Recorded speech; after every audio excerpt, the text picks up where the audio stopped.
thing is the China and Iran relation video that I wanted to pull up here. And now we are going to react to this video.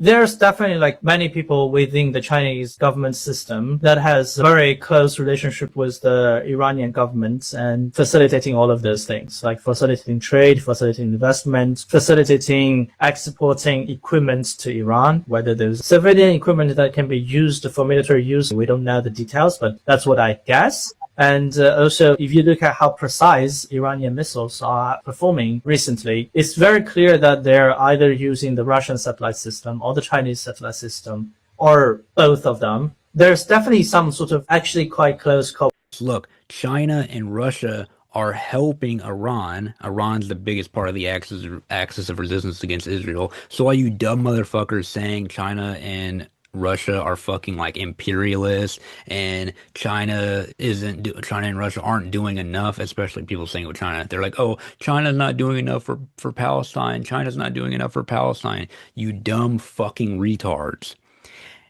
I've reported about this before. China helps because it's like, listen, if you just didn't know, it's fine, but quit being so fucking confident in my comments, okay? Saying China doesn't help enough, China doesn't help with Palestine enough. No, they actually do. So if you've seen my reporting, China was giving the Houthis, aka Ansar-Allah, they were giving them satellite imagery and location data so that the Ansar-Allah actually knew where to strike at. China gave Ansar-Allah targeting data. Okay, and that it was a huge help to the axis of resistance. So it's like same thing with Russia. Russia is helping, and also China and Russia are helping Iran with satellite information, right? Like he just said right here. So the cooperation between China and Iran is actually very close, and China is helping Iran. So China is helping the Palestinian resistance because the biggest player in the axis of resistance against Israel and the Palestinian resistance and basically the biggest actor in the axis of resistance against Israel in general is Iran. You're now listening to the Drug Cult Gang podcast.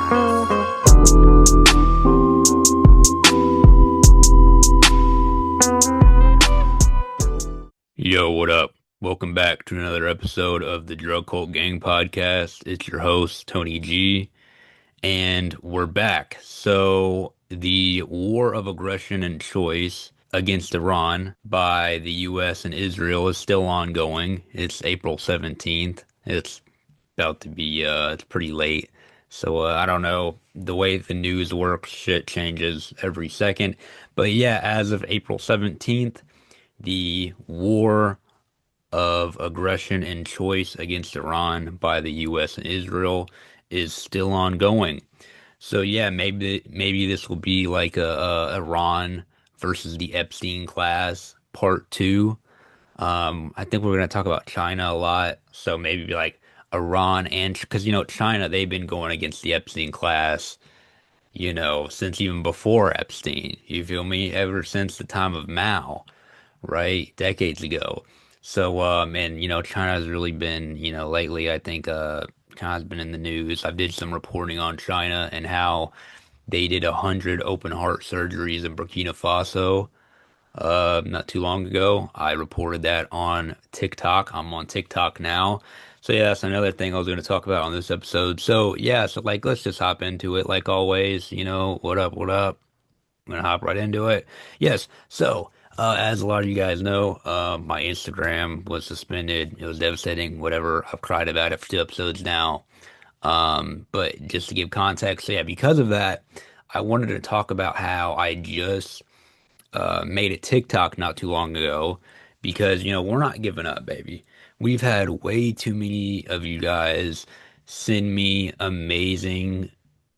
I mean, it literally like touches my heart. I mean, it's like I've dealt with so much shit and with so much haters and like self-doubt growing up and shit. Like I can cry, you know what I mean, about it. But like I've had so many like heartfelt messages from you guys about how like telling me how you guys have learned so much from what I do and you appreciate my work and my work has changed your guys' minds on a lot of things and I feel like I'm doing something good with it. So it's like, I've been in some pretty miserable times. Like I'm from the hood. I'm a working class guy in America.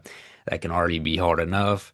And yeah, just like where I've grown up and like in the hood, man, I've just being in the hood in America, man, it's like sometimes you're in some really miserable situations, man, you know? And anyway, basically what I'm saying is that I'm really grateful for this that I started this years ago and that you guys actually watch my shit, you guys actually care, and you guys will take time out of your day to, tell me at the very least, tell me that you appreciate what I do. And also, if you want to subscribe to the Patreon, that's what I really need. Or buymeacoffee.com where you can donate. You can make like one-time donations or as many donations as you want. But with Patreon, it's like a subscription, each month, $5 subscription. You get all my podcasts, you get all my full episodes. Usually I only put out a half episode. I only put out half of it, and the other half is for patrons only, right? And that's really where we get into shit that I really like to talk about, which like for this episode. Only half of it will be for patrons only, and that's what this shit will really get into, where the real fun happens. But yeah, so like I said, I'm a working class guy. I'm struggling financially. It's hard to pay rent. And so it's like I'm working all these jobs, door dashing, all this fucking, it's so fucking hard just to live right now.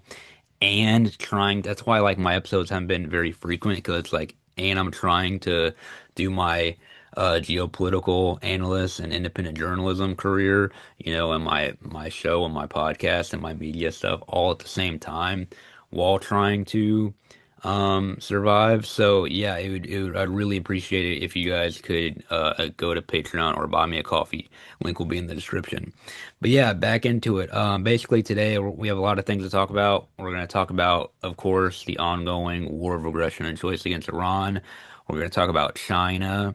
We're going to talk about my journey with TikTok because, like, back to what I was saying, my Instagram got suspended. So I'm like, and basically before I went off on that tangent, I was saying how my Instagram got suspended. I was very devastated about it, but I've gotten so many amazing messages from you guys that I'm not going to give up. You know what I mean? It's clear that I at least feel that it's clear that I like what I do, and I think even if it's a very small difference, I think it makes a difference, and it makes the world a better place if it educates people, you know what I mean, and gets people, more excited about, uh, the working class people coming together and fighting imperialism and fighting for working class people around the world.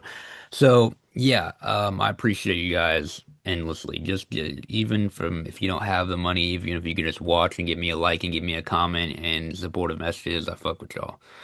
Anyway, so yeah, we're gonna talk about my journey on TikTok. So yeah, I just made the TikTok because even though I'm getting censored left and right, and they took down my whole Instagram, I'm not gonna stop. So I was like, okay, and they wouldn't even let me make a new Instagram. I've like did a whole bunch of shit, new VPN, new phone, have someone else make the email, make the account for me, and then I log on. I've tried so many things that keeps getting suspended because once you get permanently suspended, like in the rules, you're like not allowed to make a new account. So like. Yeah, I can't even make a new Instagram account. So I made a TikTok, um, and I've been posting on there. So I've only been doing it for like maybe a month or two now, and we're at 700 followers. It's a slow fucking grind like always. I should be posting more than what I am, but I've actually been kicking up the notch lately and posting a lot. So I've actually made like out of the last like 2 months, I've made most of my followers in like the last couple weeks. You know what I mean? So yeah, I think if I keep like this like momentum going and then maybe even kick it up some notch some more, I think like the TikTok will really be growing. Anyway, I'm going to talk about my journey with that and about TikTok. So, basically talk about the media and the censorship on there and what it's like on TikTok. Um, so yeah, also I think I wanted to talk about Professor Jang, this Professor Jang guy a little bit. Plenty of you probably already know him. I've talked about him on the show before, and I wanted to talk about him. He's had some really stupid shit to say about like Marxism and communism. Like just to give you a little taste, I think we're gonna get into it later. I don't know where to start yet, but like one thing Professor Jang said, and like you guys know I fuck with him because He talks about geopolitics, which is what I do. And he's had a lot of great takes, especially like anti-Israel takes with Iran. He even had a whole video about how great Stalin was. I updated the background. We got Stalin and Fred Hampton behind us. My these are very great men right here. Uh, Heroes of the working class. I mean, these people are very much rightly appreciated and rightly like people very much so rightly have appreciation for them and their image. So, these are working class heroes right here. They both were from poor working class families like me, and they fought back against the capitalist class. So, yeah, so Professor Zhang, he said Marxism and communism uh were paid by the Jews and the rich because the rich benefit from Marxism and communism. And I was like, how the fuck does that work? Because there isn't a single thing that the capitalist class has spent more time and effort fighting than communism. All around the world, anytime a socialist or a communist country pops up, like Cuba, Venezuela, any kind of communist revolutions in like Colombia, etc., they have been met with extreme force, with extreme opposition because America just puts in billions of dollars to try to stop them. That's why anytime you do see successful places like Cuba, Vietnam, China, Russia, well, when it was Soviet Union, etc., like Iran, they had a socialist government. Um, so it's just ridiculous. And you've seen what happened to Iran's socialist president. They are like, fuck no, this isn't happening. And the US instilled the Shah. Um, so yeah, Professor Jang, and I'm like, Professor Jang, why? And I fuck with him because he talks about geopolitics and he's also talks about ancient history, which I also talk about ancient history. And I was like, you guys already know, if you follow my Instagram and shit, you watch my show. And like if you watch the Iran history episode I did where I talked about Cyrus the Great and Iranian history and then talked about how that has to do with the axis of resistance in Iran today. And I put out that episode like I mean, maybe a year ago. I think maybe like more than a year ago. I don't know, but it was a while ago, and it was before I even knew who Professor Jang was. Um, so here's the thing. Like, think about the Iran leader before the Shah, Mohammad Mossadegh. So Mohammad Mossadegh was a democratically elected prime minister of Iran from 1951 to 1953, before the Shah, Reza Pahlavi, who was instilled, who they had regime change and they put in the Shah, which and then like like he was Mossadegh was popularly known for nationalizing Iran's oil industry. Big no-no, just like what happened to Maduro in Venezuela. Venezuela, number one oil reserves in the world, the biggest oil reserves in the world, and he's like, no, I'm going to use our oil to help our own people because we are struggling people because all of the global south is struggling because of colonialism and imperialism by the West. So he says, fuck colonialism and imperialism. Fuck these people from the West. I'm going to use our oil to help our own people and nationalize the oil. That's a big no-no from the West and the imperialist pieces of shit. Um, and of course, Maduro got kidnapped. They kidnapped a fucking president, and we haven't heard much about that because like the Iran war happening and so much shit has been happening lately. But yeah, so one thing that Mossadegh did, which is why he was loved, he nationalized Iran's oil industry. Then Mossadegh was overthrown in the 1953 coup orchestrated by the CIA and British intelligence, which returned the power to the Shah. So like, yeah, dude, that goes to show, Professor Jang, do you not know history?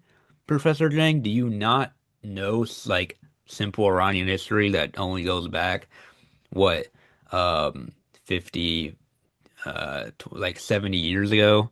It only goes back 70 years ago. It only goes back some few decades ago that Iran, that you talk about Iran so much. I don't think you know shit about Iran because they had communist parties, they had socialist parties, they even had a fucking socialist leader, Mossadegh. who was the CIA, America, and British intelligence, UK, spent millions of dollars to try to like do, and the same thing they're doing with Iran today, not too long ago, was the US and Israel were paying violent protesters to go out and protest and break shit. They did the same thing with Mossadegh. It's the same playbook.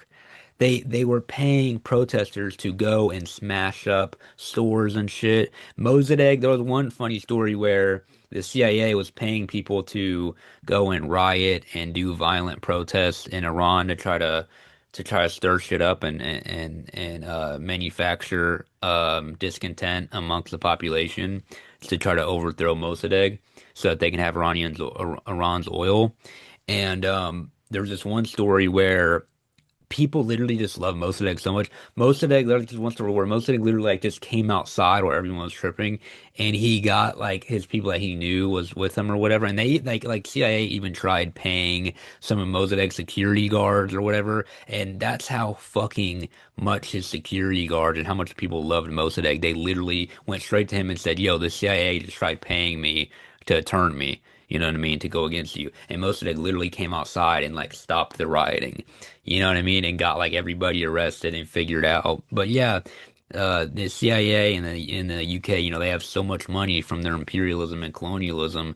They have so much money and power. I guess it just didn't work out, obviously, because he got overthrown, and they put the Shah back in power by the manufactured coup and regime change. So yeah, Professor Jang, do you not understand history? Just that one story of Iran where they had a socialist leader, and the CIA and America fought that. The capitalist elite fought that with a lot of money. If socialism and communism benefit, if it benefits the ruling elite, then why in the fuck would they put all this money and time and effort and all this money trying to overthrow any socialist or communist government, like Vietnam, for example? I mean, literally every single communist country, China, they hate China, they try to go against China all the time. The Soviet Union, the whole Cold War. Cuba, we already know the sanctions until this day. They hate Cuba. They're doing everything they can to try to destroy Cuba. Venezuela, socialist country with a socialist president. They fucking kidnap him. They're doing the same shit with Maduro's predecessor. Okay, so with Hugo Chavez, right? Same thing in Bolivia, same thing in literally all these Latin American countries. They fought so hard against it. Anytime you see socialism or communism, the ruling elite fights it. And it's like that. I don't even know why he said that. I really think he might be some kind of CIA op. And oh yeah, so there's also this great I'll have to go and find it. Maybe that's what we should start about. Should we start about Professor Jane right now? Like just totally get his ass out of the way. Um, let's see, guys. Um, yeah, for right now, I would say like let's go into something else, and then we'll come back to it. But no, fuck it. We'll jump into it right now. Um, okay. I did have a link. And I have a link right here of I have to find it for some reason it's not on my my MacBook here. Oh, here we go. Um Professor Jang talking shit on Marxism. I don't get it. He supposedly grew up poor too. Like what the fuck, dude? I don't get it, Professor Jang. Um okay, I don't know where my link is. We're gonna get back to that. Let me write that down. We're gonna get back to Professor Jang, and we're gonna move on because I don't know where the link. I wanted to show you guys the clip of him talking about Marxism, etc., and I'll have to find it. So we're gonna get back to Professor Jang, but for now. We're going to move on to something else. Okay, first thing in the news, let's just jump into this. I wanted to show you guys this is really funny. I just did reporting about how the last episode I did reporting on how there were like U.S. generals and people in the like high up in the military, basically saying that that, okay, no guys, like don't be scared, they're telling the soldiers this. They're saying, don't be scared, guys. It's okay that we're going to the Iran war. This is for Jesus Christ. This is for the return of Jesus. This is gonna start the Armageddon, and this is going to be for the return of Jesus Christ. And here's the thing about these crazy motherfuckers is like they honestly believe it. And here is a really ridiculous video of Pete Hegseth, and he's quoting the Bible, right? Here's the funny part about it. When he's quoting the Bible, he's actually quoting the made up like quote of a Bible that's from Pulp Fiction. I mean, I was a huge like fuck Quentin Tarantino. He's a Zionist piece of shit, as a lot of us came to realize recently. But I used to love Quentin Tarantino movies as a child. Like I used to want to be a director. I actually wanted to be like a director all the way up till I was like 15, 16, until I realized like you have to be kind of a rich kid and like go to college, do all that. So I was like, that's not realistic. And I started doing the YouTube, and then eventually I got here. I got more into like, but even when I used to want to do movies, I wanted my movies to be about like the shit I talk about here, like about politics and shit, and about the working class, and about people struggling in the working class. Like I had this one idea that I wanted to be a show where it was like literally me. It was like a version of me where it was like I was a journalist. It's funny because I ended up becoming a journalist. This is so funny. This is before I was a journalist. I was like, the main character was a journalist, and he ends up stumbling upon this cult. And this is like when the Epstein shit was just coming out. I think it was even before the Epstein shit. And he ended up stumbling upon this capitalist cult, and he's like investigating the cult. And it's this whole show. It was called Jimbu Katura.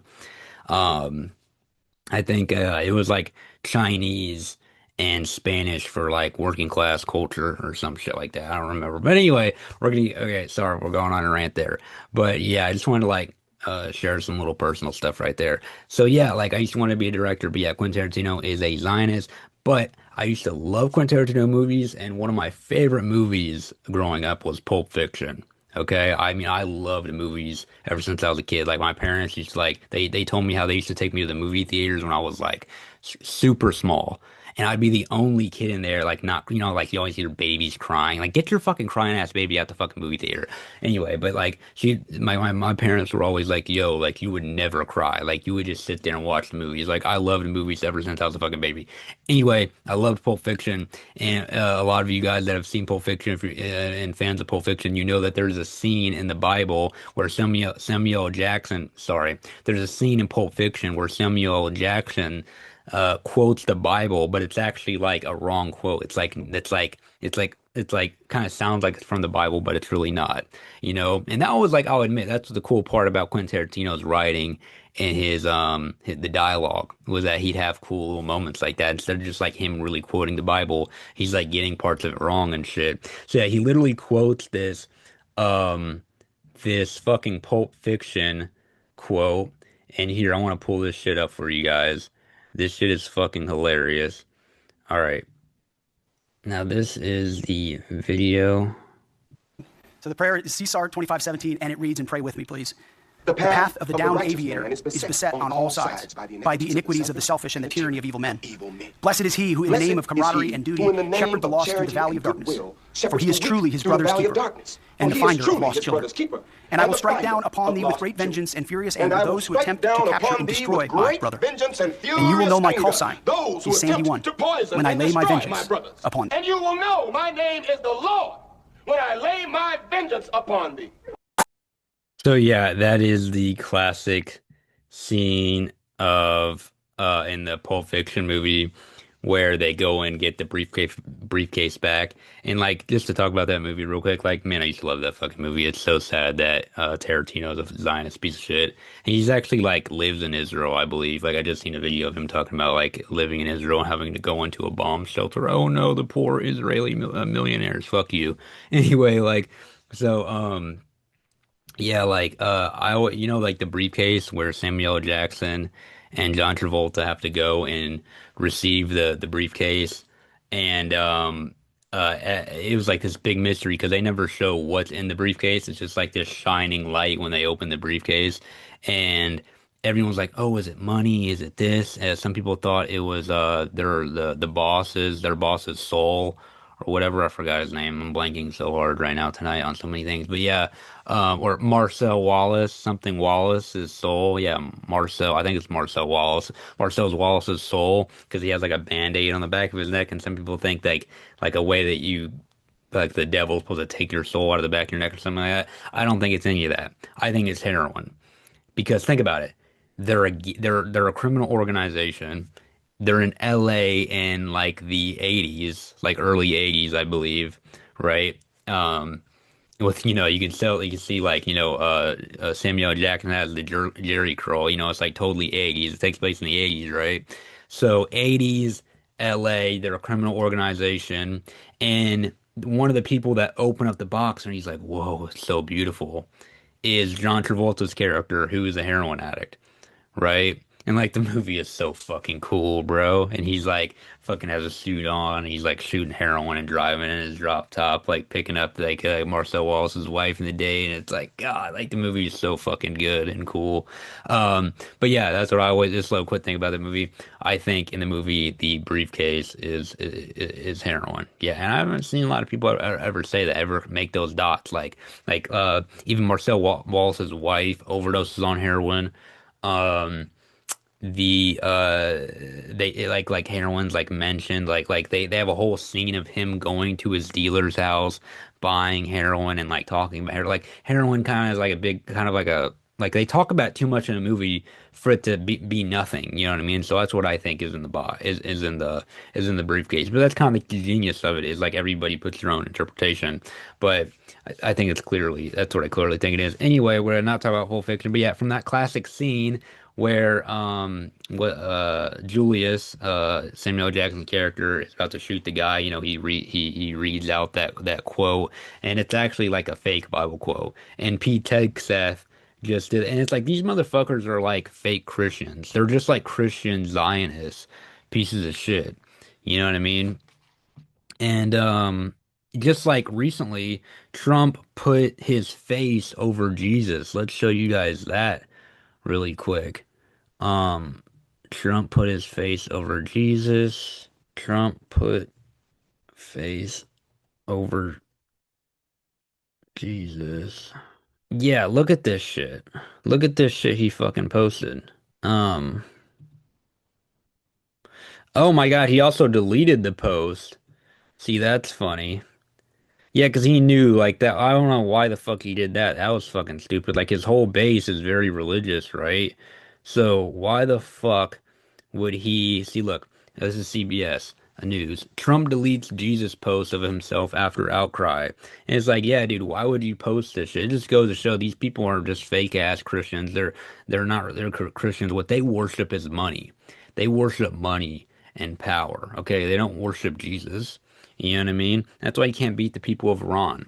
They really worship Allah. They really fucking are strong fighters. You know what I mean? They won't give up. They believe that to be martyred is a good thing. They have pride in martyrdom. You know what I mean? And you think you can beat these people, you fake ass Christians? Yeah, Trump deletes the Jesus post.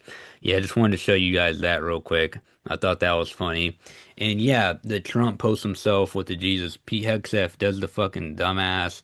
Um, couldn't even get a real Bible quote. I don't know if he like did it on purpose or not.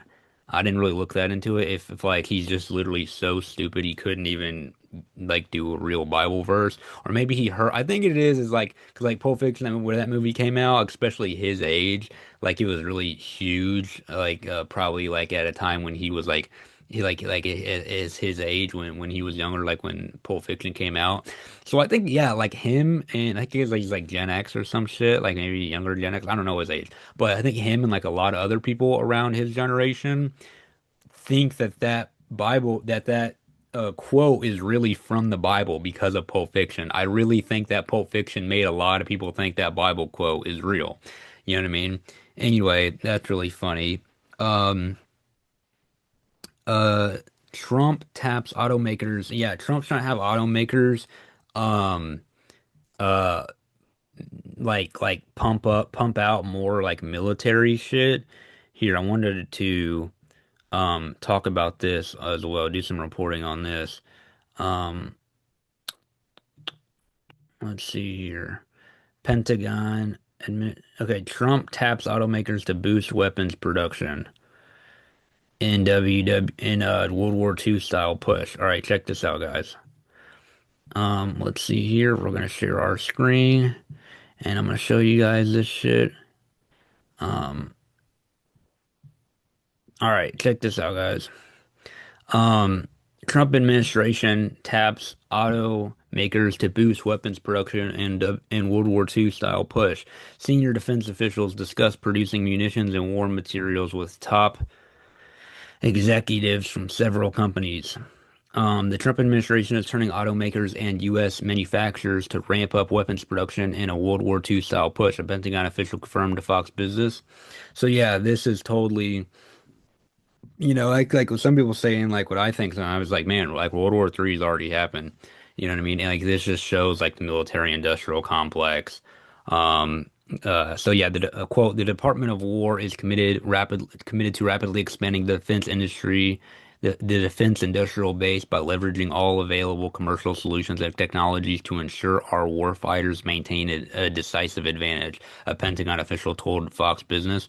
The department is aggressively pursuing and integrating the best of American innovation wherever it resides to deliver production at scale and drive resiliency across supply chains, the official added.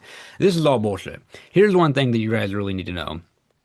Um, the American military is like they have these like legacy things. They're like we think like, oh, the F-16 is so great and we have the best military in the world. Okay, because you guys spent all this money and all this time like researching into shit that is like Cold War era shit. And shit is changing now. Like they're not adapting to how new warfare is being fought, like with drones that we see with the Russia-Ukraine war, with drone warfare, with ballistic missiles, like what we're seeing in Iran and like their Shahed drones and how they're fucking just bombing the shit out of Israel lately. I want to report on that too, how Israel is just fucking bombing. I mean, Iran is just fucking bombing Israel. I honestly don't think Israel can take it much longer. So I wanted to report on that too. And like, yeah, man, like even if they get all these car manufacturers to do this or whatever, like it's not going to be enough because they're relying on this legacy, their military technology, which is just not compatible with today's new advancements in warfare, like with drones, etc. So yeah, let's stop sharing that. And oh yeah, one more thing about this is like, you know, um, the China EVs. It's funny because like the US automakers and like the US automobile industry, the US car market, it'd be completely destroyed if they let China cars and China electric vehicles come into the market. That's why they have these like crazy sanctions on China electric vehicles. Like you never see Chinese cars here. It's like basically illegal, basically to get a imported Chinese car here. And it's like even if you wanted to go through all those hoops, it's like crazy expensive and like basically impossible, for a number of reasons. And basically they do that because they want to uphold these car manufacturers. Why do they want to uphold the car manufacturers? So that just in case we do go into war economy type situation like this World War II style war economy type shit, like in World War II, all these countries, what they would do is they would use like the car manufacturers, like in Germany, for example, like the Volkswagen and all these places they would use, in like Ford in America, they would turn the big car manufacturers into um places to manufacture weapons, etc., and planes and stuff like that. That's why like a lot of like World War II era planes are named after modern cars today. You'll realize because they use the car factories to make the airplanes. So like if a lot of you guys you might know, like if you live in America, you might know about these cars called like the Mustang and I'm blanking on some other ones. They're like Japan too. Japan, they also, had a big car uh automaker industry, and they would use the car the car places where they make cars to then turn them in to then make military stuff. So like think of a Japanese car, you know what I mean? like Toyota and stuff like that, and some of like the names of the cars. I'm blanking on them, but like you can look up that they would also called the planes. So like for example, in America, a lot of you guys know the Chargers, the Dodge Chargers in America, which I really want one. I love Chargers and Challengers. But yeah, the Dodge Charger, there's a performance upgrade Dodge Charger called the Hellcat. And guess what? Yeah, the same thing. Like there was a plane made by like the Dodge manufacturer companies called a Hellcat. You know what I mean? Like Scat Pack, I'm pretty sure there was a plane named that. They had planes named Mustangs. They had planes. So, like all these like car, these names of these cars are also the same names of like World War II style planes. But yeah, man, like that's the thing about the military and industrial complex is like they they're all tied in with the American economy, with the American, like especially like Fordism and post-Fordism with like Eisenhower when he invented the highway and post-Fordism where American car manufacturing is such a key core part of the American economy, and it's all entangled within military and industrial complex. So yeah, what's next? What else is something else we want to talk about today? Um, oh yeah, okay. And I want to talk about China and Iran this episode. So here's a video about China and Iran. Okay, yo, what up? We're back. Sorry, had a little bit of technical difficulties. I realized that when I was sharing my screen and like playing the stuff like in the background that I react to, you have to press a button to make sure that the audio is recorded. And this happened to me before, and I was actually I was watching a Professor Jang video that I was reacting to, and none of it got recorded, and I was like pausing in between, so I had to go in and after the podcast and do editing and put the Professor Jang over the podcast and like me react to it. But it's easy like if I wasn't pausing in between and I could just put the whole like screen record the Professor Jang video, download the Professor Jang video, and then put it in there. And then anyway, I was like pausing in between so I'd like find it, and it was like such a fucking mess. Anyway, right when I was about to share another thing, share a screen to talk about another thing, I ended up realizing I was like, oh fuck, I need to press sound because each time you stop sharing, you have to repress that share sound button. And I realized, fuck, I haven't been doing that the last two times, so I just had to stop and then go in and fix everything. Thankfully, I didn't pause too much between. I did pause a lot in this the next topic, which is going to be I'm about to show you a video on China and Iran and their relationship and how China helps Iran. And I'm about to show you a video of a Chinese analyst, talking about Iran and their relationship, and then we're gonna react to it and do some reporting on it.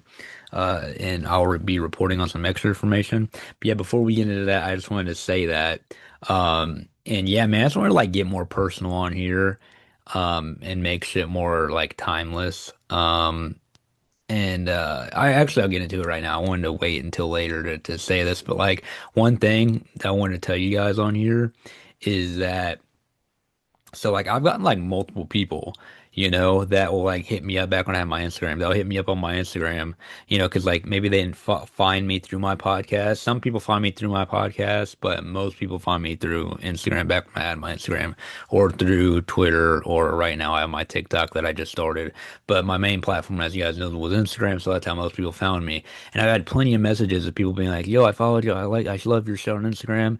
And I would always promote my podcast on my Instagram, right? I wanted to get people from my Instagram to the podcast because, like, my podcast and my reporting, it's one of the things that is also very important, not just doing my reporting on TikTok and Instagram. But anyway, he was like, "Yo, I went to go listen to your podcast," and I'm like, "Oh, that's dope, man. Which episode did you watch?" Like, and he was like, "Oh, right now I'm only halfway through." I'm like, "Halfway through what? Like an episode, the latest episode?" He said, "No, halfway through my whole catalog, like all my episodes." He went and started on the first episode, which, mind you, like years ago. I don't know if like 4 years ago, okay, was the first episode. I've had plenty of periods. I've had a very like rough life, man. Like I've had periods of like not having places to stay, no internet, no MacBook to even do my podcast. And anyway, I've had some really tough situations. I got in political trouble, dealt with certain legal things. I don't know if I wanted to talk about those. I haven't talked about this on the show. Anyway, I'm gonna save that for later. But anyway, very personal shit. And I realized I was like, man, these people are going back and watching these super old episodes. Like people actually want to watch all of my episodes. And then eventually got back to me. He said, yeah, he watched every single episode I did, which is like hours of shit, right? And I'm like, damn, man, thank you so much. That's awesome. But like, usually people just like, will watch the latest episodes. But I think it's because like they're numbered. Like people might think that like you need like a TV show, you need to start at number one. Like no, I don't know why I numbered them. I don't really have to number them. It's kind of just like a podcast thing that people do. But no, you don't have to number them. Like if I do a series like my Axis of Resistance series, like part one and part two, part three, even those you didn't really have to listen to in a row. You know what I mean? But like even those are more so you might want to listen in a row. If I do a part one Axis of Resistance series part two, part three. But anyway, the dude said he listened to all the way back then. And I was like, damn man, these episodes, people, and listen, this is not just one guy. Another person hit me up. This time it was a girl. She said the same thing. She said she went and watched all these hella old episodes. First of all, I've had probably like up to 5 people say it. So I know if they are doing it, there must be plenty of other people too, going and watching all these old episodes, right? And I'm like, man, those old episodes, it's always me doing reporting. And I'm a working class guy, so I don't really have enough time to like be up on the news cycle doing an episode every single fucking day. Cause like fucking the news and the situation with like the shit I report on changes almost every day. You know what I mean? Like some people like that do that. Like my friend Danny Haifong, who I had on, that was a great episode. You should check that out. I'm really proud of that episode. I love that I was able to get him on. I really fuck with him. I've been fucking with him for years. And he like does this shit full time. I don't think he has to work in DoorDash like I do, working like multiple ways of income just to survive like I do because he's been doing it for years. So I think he's built it up enough to where he can do it full time. So so he can do it every day, you know what I mean? I applaud him. Like he fucking is doing a show like almost every day or every other day. Me, I can't do that because I don't have enough time. Eventually, I do want to start doing more episodes. But anyway, I was like, man, well, you know what? Because I can't do it every day, I want to make each episode more timeless. So yeah, I'm gonna do reporting on shit that's like news and shit that might not be timeless, next month or next year. But I want people to go back and watch like this episode like years from now. You know what I mean? Even though I'm still talking about some of it is me reporting on shit that's not timeless, but me just talking like right now, sharing personal shit is timeless. You know what I mean? And like later in the episode, I think for the Patreon half, I'll be getting more into some more personal shit that I think is really funny that I think you guys would like that I would like to talk about just so you guys can know me more, and it's like have that like kind of relationship where it's like you guys really like know who I am, so you know where I'm coming from. But also you don't need that. I swear, I'm like a good journalist. I sort of, I will never talk about shit that I haven't extensively studied or extensively read and did my journalistic integrity making sure that everything I say is correct. Because I literally just won't talk about it if I'm not sure and positive that I'm correct. You know what I mean? Anytime I'm not correct, you will see me the next episode say, hey, back on the last episode, episode 32, there was a correction and a mistake I need to make about at 1 hour and 32 seconds. I will always do that. You know what I mean? But I don't have to do that a lot because, like, most of the time, I will for sure know what I'm talking about. Like, can't stand people that are so fucking confident and they're wrong at the same time. You know what I mean? Like, I have, like, a fear of trying to talk about something that I don't really know about. But anyway, what I'm getting to is that I had all these people hit me up and saying they were watching these episodes from years ago. And I'm like, you know what? I want all my episodes to kind of be like that. And I want, so for it to be, for my episodes to be able to be entertaining enough to which people can watch them years from now, they have to be more timeless. I have to talk about like shit that's not like news and that's changing. You know who else just said that? Scott Ritter. I was just watching a Scott Ritter on Danny Ifog, and he was talking about how, and Danny was agreeing with him too, how like the news cycle was so fucking draining because it's like Scott Ritter was talking about he wrote an article and it takes him like it takes you like, and I've wrote an article and when you do it takes like days to write it, and then right when he's about to publish it, something happens in the fucking news and you're like, fuck, I can't publish this anymore because the shit just changed. You know what I mean? It's not timely. So yeah, what I wanted to tell you viewers, and I feel like if you guys are watching this long form content, it's also because to an extent you like, especially you people that have been riding with me for so long, and you are the people that I truly, like some people like they don't give a fuck about the people that's been riding with them for so long. They only care about getting more and more and more new fans, or more new listeners and more new viewers. I care about that too, but I mostly care about the people that have been riding with me. And if you've been riding with me for this long, for a while, you probably do want to know about me personally. You know what I mean? And I think that shit is also very entertaining too. And like I get that like when I used to listen to Red Scare, fuck them, it was right wingers, fucking Anna Katchian and her stupid like right wing bullshit that she's been on recently. But anyway, like when I used to listen to them, I was like, man, why they're so big is because they're able to talk about the news and report on political shit and cultural shit that's not really timeless, but they also talk about their personal lives, which is like timeless. You can go back and listen to an episode from 5 years ago and you might still maybe kind of find it entertaining because they're talking about like relationships, and Dasha will talk about some guy that she fucked or some shit like that. And it's like it's still timeless to watch. And I was like, I already kind of do that with my episodes, but I want to do that a little bit more. Like, don't worry, you'll still come here to get all your news and stuff. But it's like also I want to make it more fun. I want to talk about more like cultural stuff and more like movies. Like my one libtard regime change after another, I did the movie review of One Battle After Another. That's what the title was, a play on the movie I reviewed, One Battle After Another. So I want to do like more movie reviews and stuff like that because I want to make some, like I said, I want to make some of the episodes more timeless.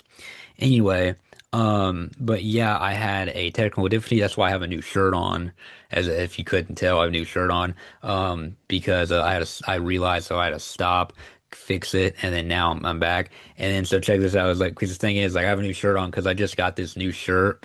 It's a Pro Club shirt, which is like really nice, like working class shirts that you can work on them. They're nice, thick material. They're great for working in and like doing like manual laboring because I do a lot of manual labor. Like sometimes when I work on houses and shit, and it's like a great shirt. I like how it's like tight around the collar here, but still long sleeves. You know what I mean? Goes to my elbow. Like I like that kind of like gangster look to it. You feel me? Like here, you guys can get more of a view on it. Anyway, so yeah, I mean it's pretty nice shirt. You know what I mean? It's a pretty nice shirt, you feel me? But yeah, anyway, yeah, I just want to have more fun on the show, basically too. I like doing a lot of different shit. Like I want to have fun, and then I also want to be, do my journalism and my reporting, which is more serious. You know what I mean? And just because like not everything has to be so serious, especially because like there are already a million people. Danny Haifong, Dialogue Works, 1,000 fucking other people. Jimmy Dore. At least Jimmy Dore is also funny. That's why so many people love him. You know what I mean? But yes, like Danny Haifong and all these people, they're already doing a great job of just reporting, which I also want to do a good job of reporting, but I also want to make it fun. You know what I mean? So be ready for that. Like I'm going to make more episodes more fun and personal, talk about my personal life a little bit.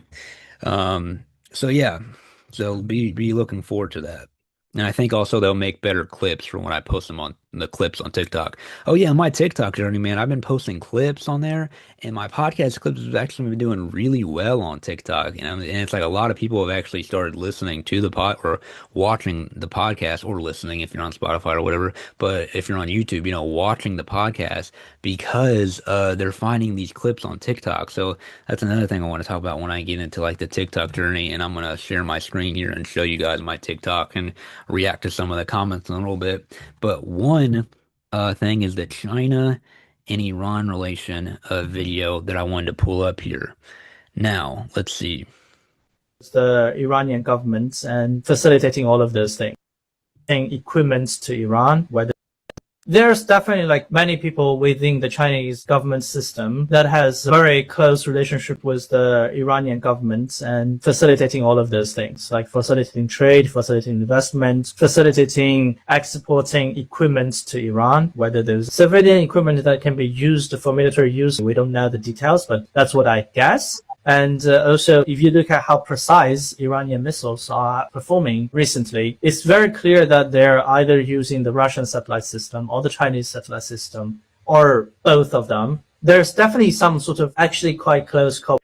So yeah, I ended up recording all this just earlier and reacting to it, and then realized like the sound wasn't. So I'm actually redoing all this. But what I said was that yes, look, China and Russia are helping Iran. Iran's the biggest part of the axis of resistance against Israel. So all you dumb motherfuckers saying China and Russia are fucking like imperialists and China and Russia aren't doing enough, especially people saying with China. They're like, "Oh, China's not doing enough for Palestine. China's not doing enough for Palestine." You dumb fucking retards.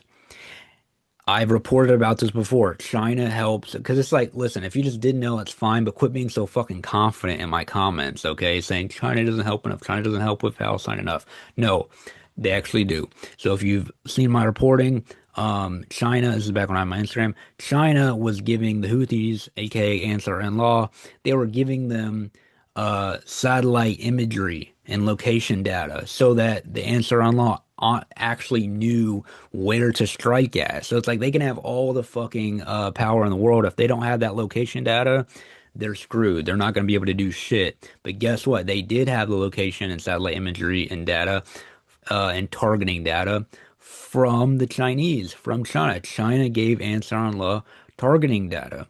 Okay, and that it was a huge help to the axis of resistance. So it's like same thing with Russia. Russia is helping, and also China and Russia are helping Iran with satellite information, right? Like he just said right here. So the cooperation between China and Iran is actually very close, and China is helping Iran. So China is helping the Palestinian resistance because the biggest player in the axis of resistance against Israel and the Palestinian resistance and basically the biggest actor in the axis of resistance against Israel in general is Iran, right? Like my video, refer to my video, go on if you haven't watched it yet, watch my video called Iran History. It's part of my axis of resistance series. I think it's like part 3, I believe. Yeah, of my axis of resistance series, Iran History.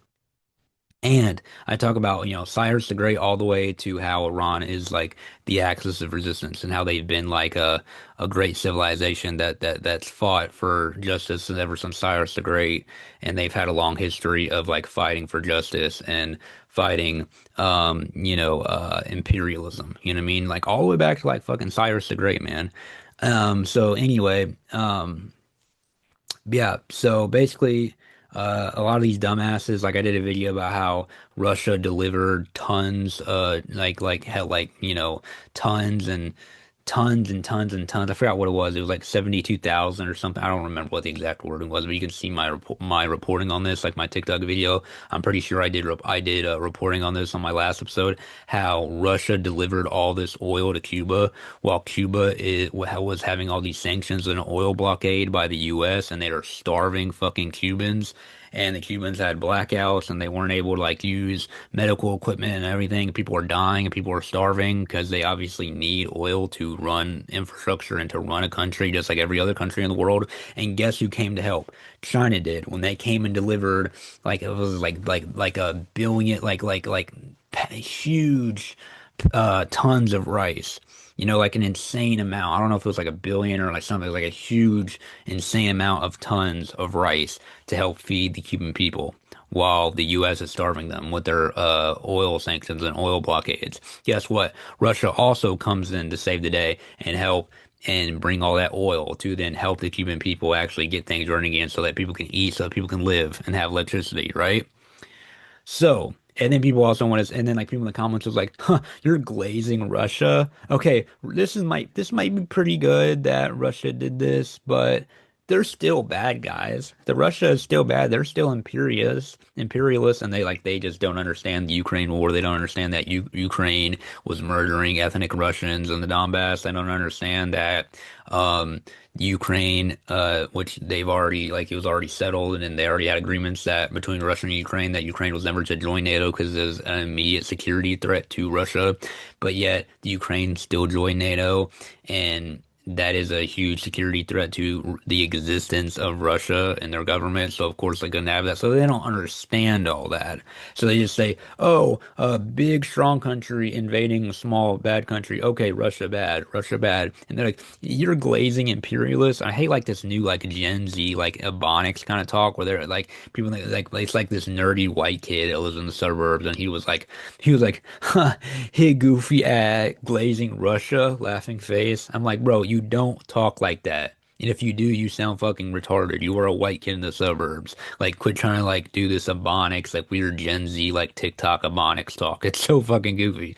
Anyway, and actually, I think right after that, like I have one more thing to cover, one more little video, and then after that video, we're gonna go into my TikTok. I'm gonna share my screen, and we're gonna go through. I think it'll be really fun and interesting to show, like through my TikTok journey and stuff. And I'm gonna respond to some comments. So I think that'll be really fun to show my videos on here and respond to some of my comments.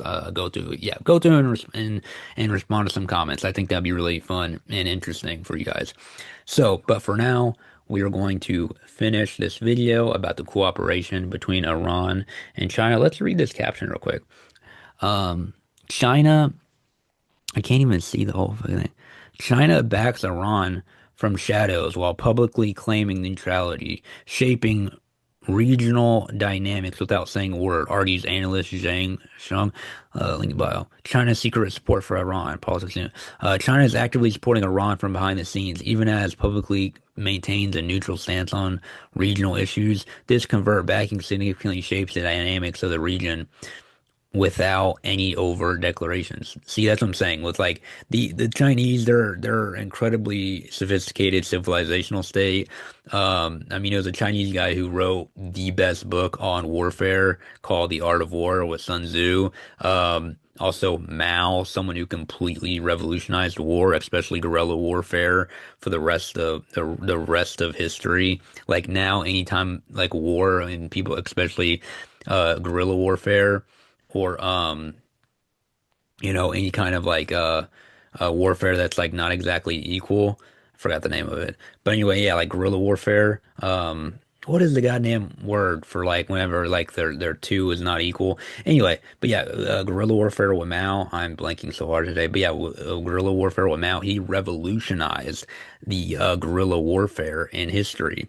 Okay, so the Chinese, they know what the fuck they're doing. You know, you might not understand it, but behind the scenes, these are geopolitical masters, these Chinese. Okay, so that's why they might covertly be doing it, because also they don't care about American leftists thinking if they're good or not. No, the Chinese know that they are people that are pro-working class and they fight imperialism and they hate imperialism. They know that.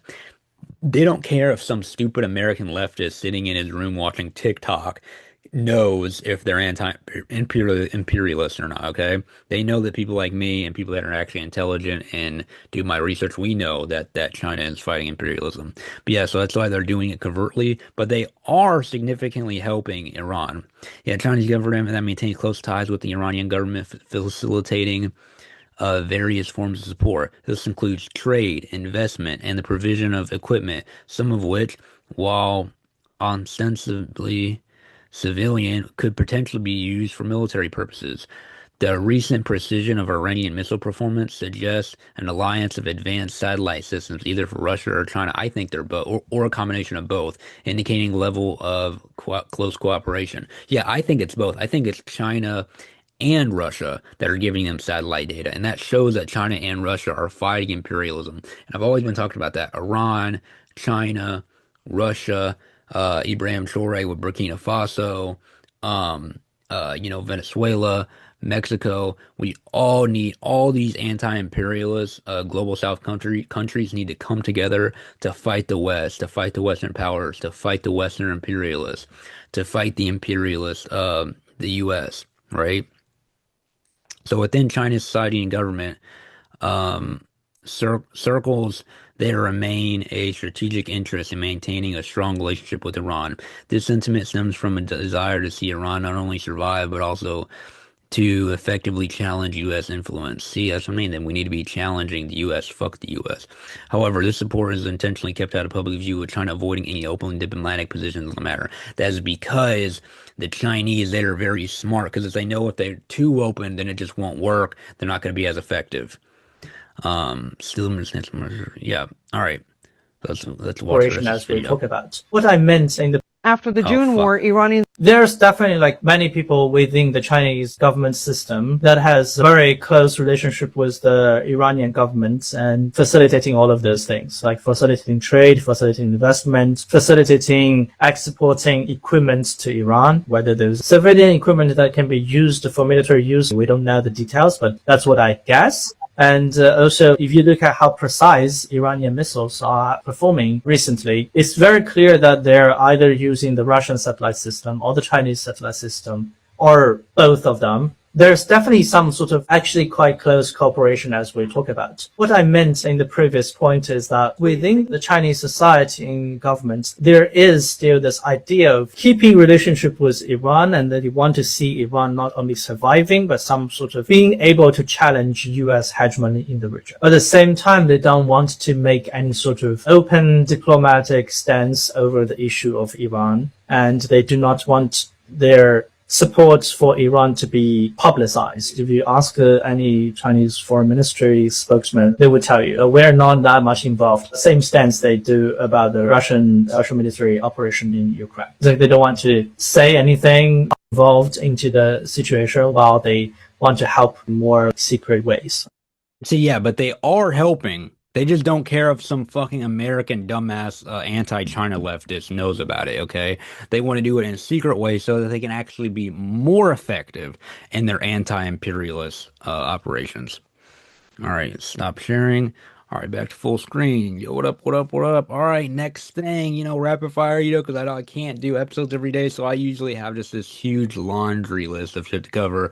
So, just like last episode, we're going rapid fire. But yeah, fuck it, I kind of like covering a bunch of shit, you know what I mean? Like, when you watch a DCG episode, you get fucking everything. You get all the fucking news you need for the month. You get like the past month. That's everything that's happening. You get funny personal stories. You get to laugh your ass off. You get to have fun while also staying informed. And when you're staying informed, you can also tell shit to your coworkers, tell shit to your family, tell shit to people at the bus stop.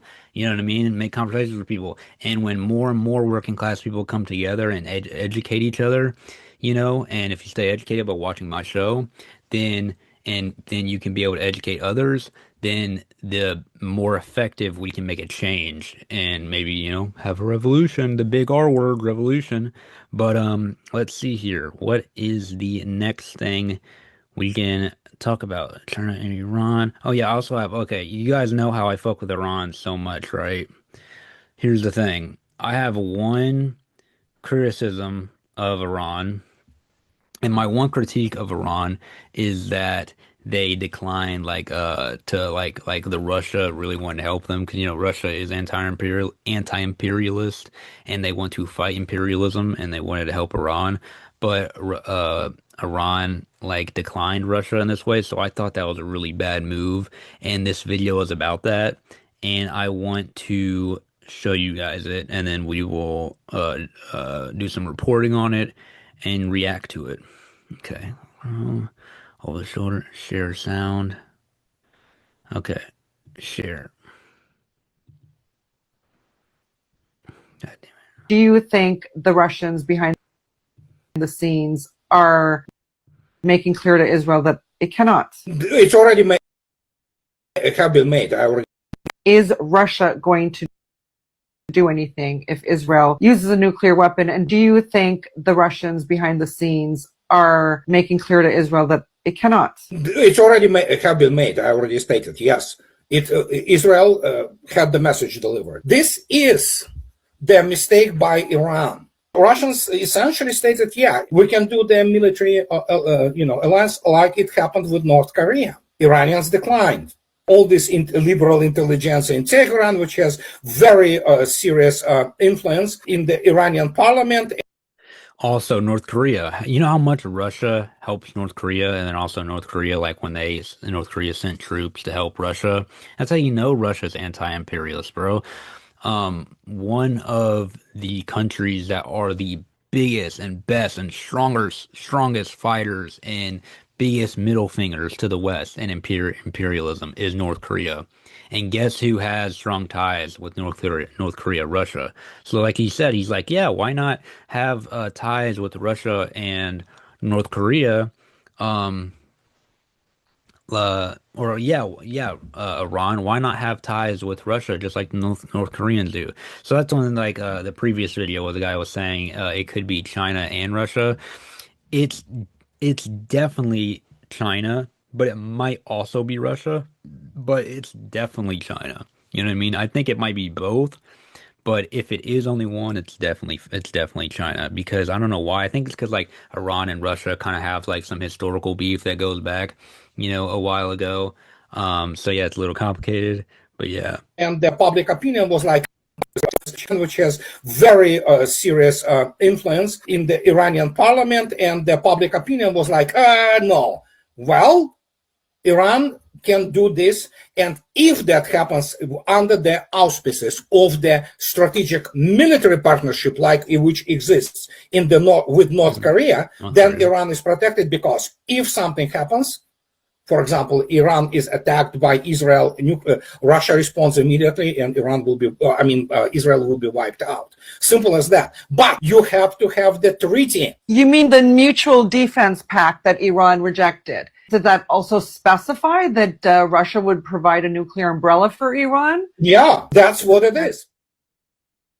Literally, it's like saying, like, dude, Israel has fucking nukes. They have their Samson option bullshit because they look at everybody else as subhumans and they're the only ones that deserve to live. You know how Israel and these Jewish supremacists think, these Zionists think. So yeah, Iran, you know who you're up against. These are some bloodthirsty, nasty motherfuckers, and they have nukes. Okay, so when you're dealing with someone like that has nukes, you better sign that fucking treaty with Russia saying that they will give you a nuclear umbrella that if Israel happens to nuke you, Iran, then Russia will fucking wipe Israel off the fucking map. And then Israel knows this, so they have this treaty. So that will also prevent Israel from wanting to fucking nuke Iran, okay? So I think that was really fucking stupid of Iran to not sign that treaty. I mean, I fuck with Iran to death. I made a whole episode about them. I love Iranian civilization with the Akhmedian Empire and the Caesarean Empire. And I love Iran, right? I love their history, I love their culture. They have beautiful women, etc. But and they're the main people of the axis of resistance. They kick ass. They're awesome. I think it's a beautiful country. And their government is really smart. Their government is full of like philosophers and scholars, while the American government is full of like fucking tech bros, or like that's who people run the government, and like full of like TV hosts and like actors. Like even like Ronald Reagan is like a fucking actor. Donald Trump, he's the only president that had no prior political experience at all in America. And then also because there were other presidents like Eisenhower, who he had no political experience either, but he was a top ranking military member. So there was also like Ulysses Grant, which is like way back. Ulysses Grant and Eisenhower, they're the only people who had no political experience, but they are top-ranking military officials. Trump is the only president to have no political experience or be any top-ranking military official. I don't think he's been in the military at all. So that really shows how silly shit got with neoliberalism, starting with Reagan in the 80s, whenever fucking they had the president of the United States be a fucking actor. Okay, I mean, I guess politics is all a big fucking show and acting, so it makes sense. Same thing how like in Ukraine, fucking the Ukrainian president Zelensky's cokehead ass, he's also a fucking actor, right? Because it's all a fucking act. And like it's funny because like even the actor the character that he played in this TV show was like a corrupt politician. Yeah, this is also funny. I want to talk about Zelensky. He was a prior actor before coming the president, and he played in this TV show, and the character he played was a corrupt cokehead politician. You literally cannot make this shit up. It's like I think it's like the people who pull the strings, like they honestly just like making fun of us. They're like, oh, the goy will never figure it out. It's just funny. Let's just fuck with the goy. You know what I mean? Like they're just fucking. I mean, it's kind of hilarious. You have to admit they're a little funny for that. Um, but anyway, yeah, that's one critique I have of Iran. They should sign that treaty with Russia. Okay, let's on to the next. On to the next. China Iran. China Iran. Should we go over TikTok comments? Um, China. I covered all that. We covered all that. Let's put a strike through all that because all that is covered. And then now we have. Let's put a line through all this to make sure that we covered all of this. All right, great. All that is covered. All right. Respond to TikTok comments.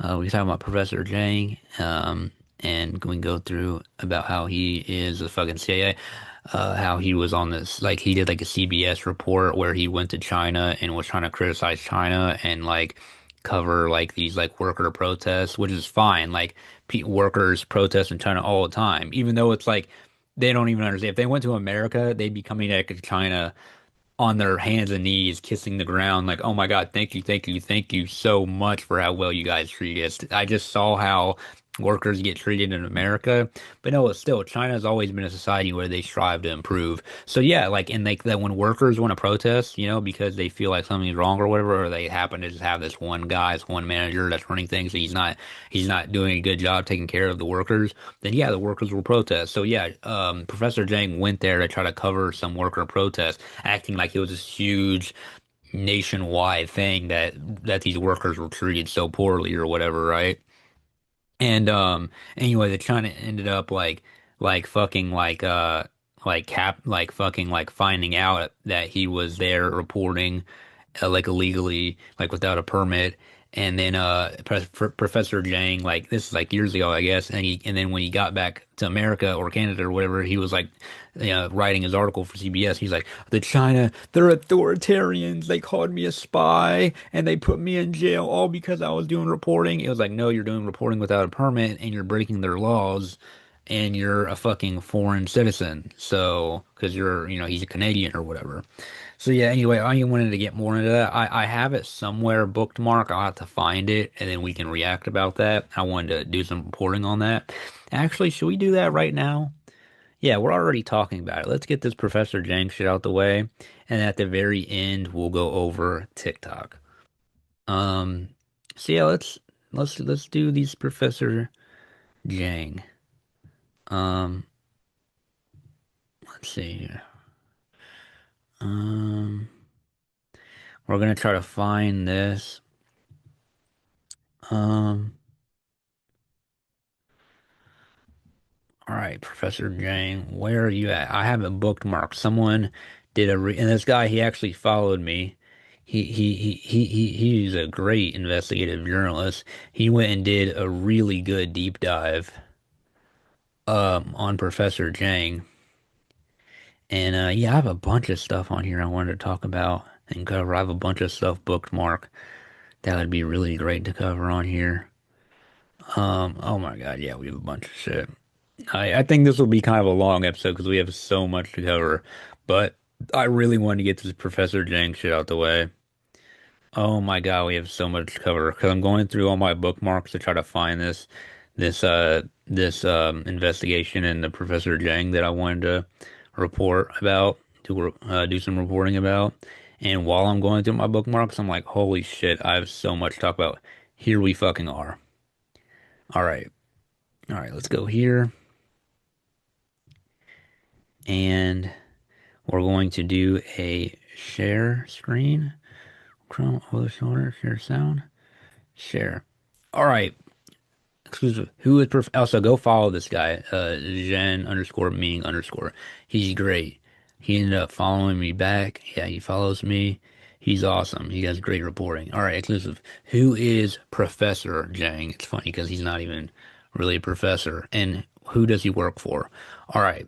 In 2014, Zhang published his book Innovation China Education, in which he provides a basic introduction to his own life story. He was born in 1976 in Taishuan City, China. At the age of 6, he immigrated to Canada with his parents and grew up in Toronto. I think I'm gonna skip a lot of these threads here, part of this thread, because like, man, there's a lot of it, so I don't think we're gonna go through all of it. But as you can see here, as I scroll through, you can pause it and read a lot of this shit yourself.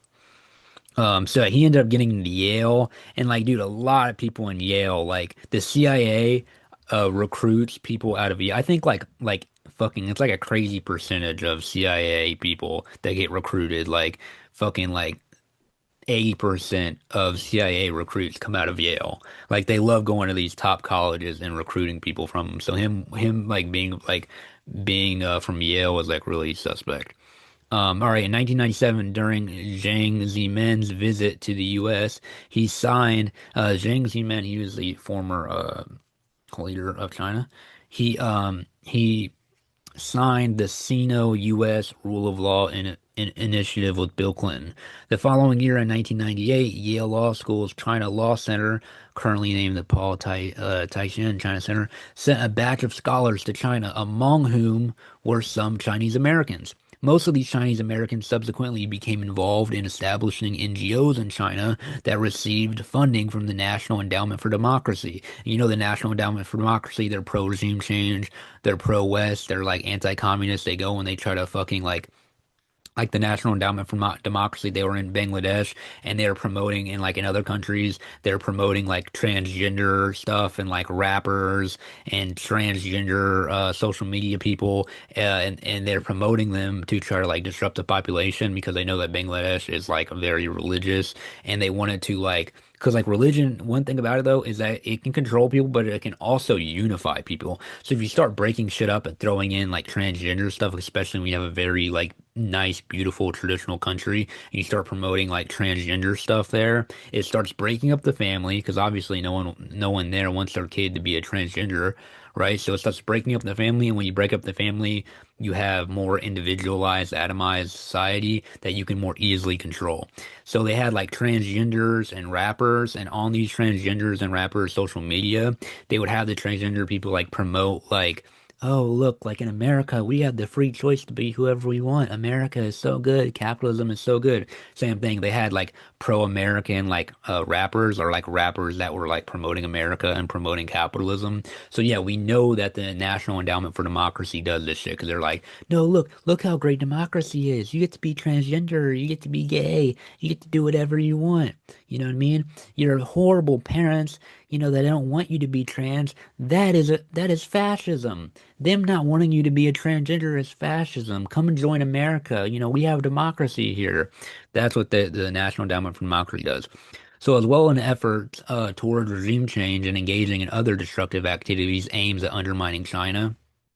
So, yeah, that's what the National Endowment for Democracy does.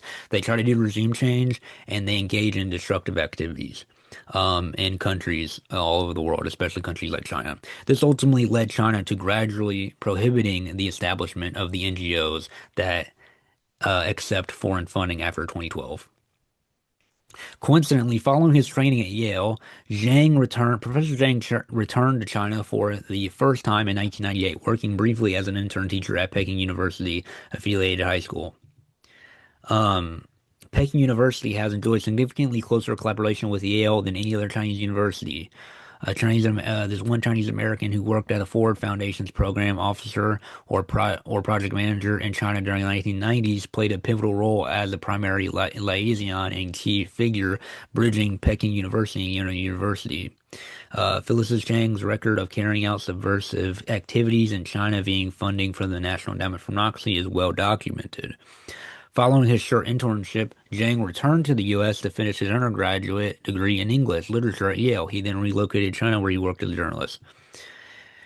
His book, virtually no remained for activities in a decade, and graduation. All right, all right. Zhang published an article titled "Consuming Problem" in the Far Eastern Economic Review. using the situation of tuberculosis patients as a starting point, it attacks China's healthcare system. So yeah, he's criticizing China's healthcare system and emphasizes the crucial role of NGOs in providing healthcare when the government fails to do so. It particularly highlights the necessity of the government allowing foreign funding to flow to NGOs. So Professor Zhang is talking about, oh, it's so China, we need to let these NGOs in, who's known for being connected to the National Endowment for Democracy and taking foreign funding to try to do regime change. So yeah, this Professor Zhang guy is an anti-China piece of shit, and he's always like, I used to really like him. Like I thought he had some great takes. I liked how he was like me. How before I even knew who Professor Zhang was, I was always mixing ancient history, philosophy into my analysis of geopolitics because it's all connected, and also being an Hegelian, and like a Marxist-Leninist. Um, and he even, like I said, he even did a video about like how Stalin was like dope and one of the greatest men in history. And it's like he like gets people hooked, right? People that like us, he gets us hooked. And then out of nowhere, he'll say, "Oh yeah, China's actually horrible. They do this, they do that. Their healthcare is bad, and they overwork children." And that's actually not the government's fault. That's more so a cultural thing in China.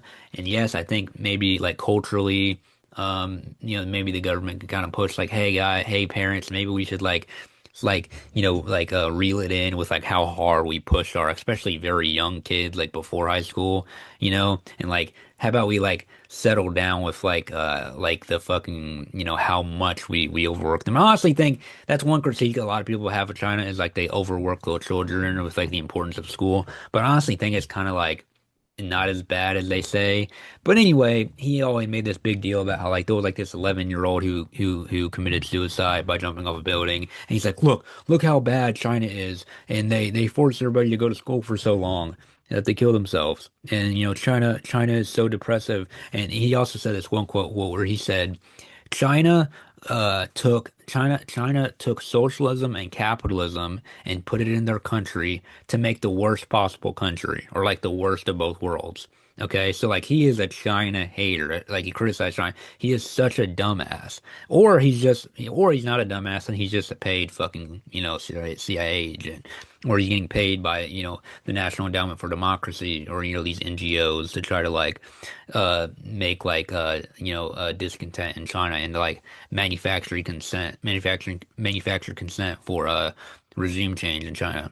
All right, so fighting to organize, September 2001, Far Eastern Economic Review published a month after Gordon Chang. The Gordon Chang always talking about he's like the number one China hater. He's always talking about the coming collapse of China. So yeah, a month after Gordon Chang's the collapse of China, it claimed that China's state-owned enterprise reforms led to the collapse of the lower classes, and this is partially true, and encouraged workers to quote unquote spontaneously organize, led by human rights lawyer trained by Yale, uh, or led by human rights lawyers trained by Yale, in line with Chang's narrative of China impending collapse. And like, yeah, Professor Zhang's always saying like China's gonna collapse, and like, he was actually a really great country, and he's actually gonna be really successful in the future. Japan. Really? Japan, that is fucking a US puppet, and all it takes is fucking one little thing to go wrong with the US, or like the US to like stop giving a fuck about Japan, for the Japan to completely be nothing. They're just a lapdog of the US. They're completely reliant on the US. They also have a horrible birth rate decline. Okay, so no, Japan, that was another retarded thing Professor Jang said. I was like, dude, I'm sorry. I honestly would really love to interview him, not like debate, but just ask him these questions, see what he would say, because I can just show him facts, you know what I mean? And it's like, honestly, like I think that'd be a great interview, because like I'm not gonna grill him, I'm not gonna talk shit, I'd have a very polite discussion, and I would love to have a polite discussion with him. And I honestly think like he'd be stuck, and it'd be a great interview to like see what he could possibly say, for rebuttals to my points. I honestly think he would struggle to have rebuttals to my points. But yeah, China, I was like, damn, Professor Jang, you sound like Gordon Chang, dude. Like I was thinking about this, like months ago. I was like, dude, you sound like Gordon Chang. Like, oh, China's gonna collapse. China's gonna collapse. People have been saying China's gonna collapse for fucking years. And China just keeps getting growing and growing and growing, getting better and better. And then I heard Professor Jang saying something about China collapsing, and I was like, "You motherfucker! turns to find out he ends up writing for the same newspaper and shit that worked with Professor Chang. Well, I mean that worked with Gordon Chang. Letter from China to the International, similar in content to Fighting to Organize, but with more detail. Reportedly, he was arrested by Chinese police in 2002 while reporting on factories in China. That's what I was just talking about earlier. Um, Afghanistan to serve my people. 2001 cited for while he was working. While he from cited from a report he wrote while working at the UN assistance mission in Afghanistan. So yeah, the motherfucker worked at the UN. This motherfucker is a fed, bro. I mean, come the fuck on now. Reported on the dire health conditions in Afghanistan, emphasizing the crucial role for USAID funding in the well-being of the Afghan people in order to legitimize U.S. investment in the local health sector. This is this motherfucker, bro. I mean, dude, and this is such a scathing fucking critique and such a scathing investigation. This guy's awesome. I want to have this guy on my show. He actually came on friend of the show. Um uh, uh, friend podcast of ours, Straight Talk with Shang Yu, and my homeboy Shang Yu actually just had him on his show, and it was a great episode. I would advise you guys to go check it out where they talk about this.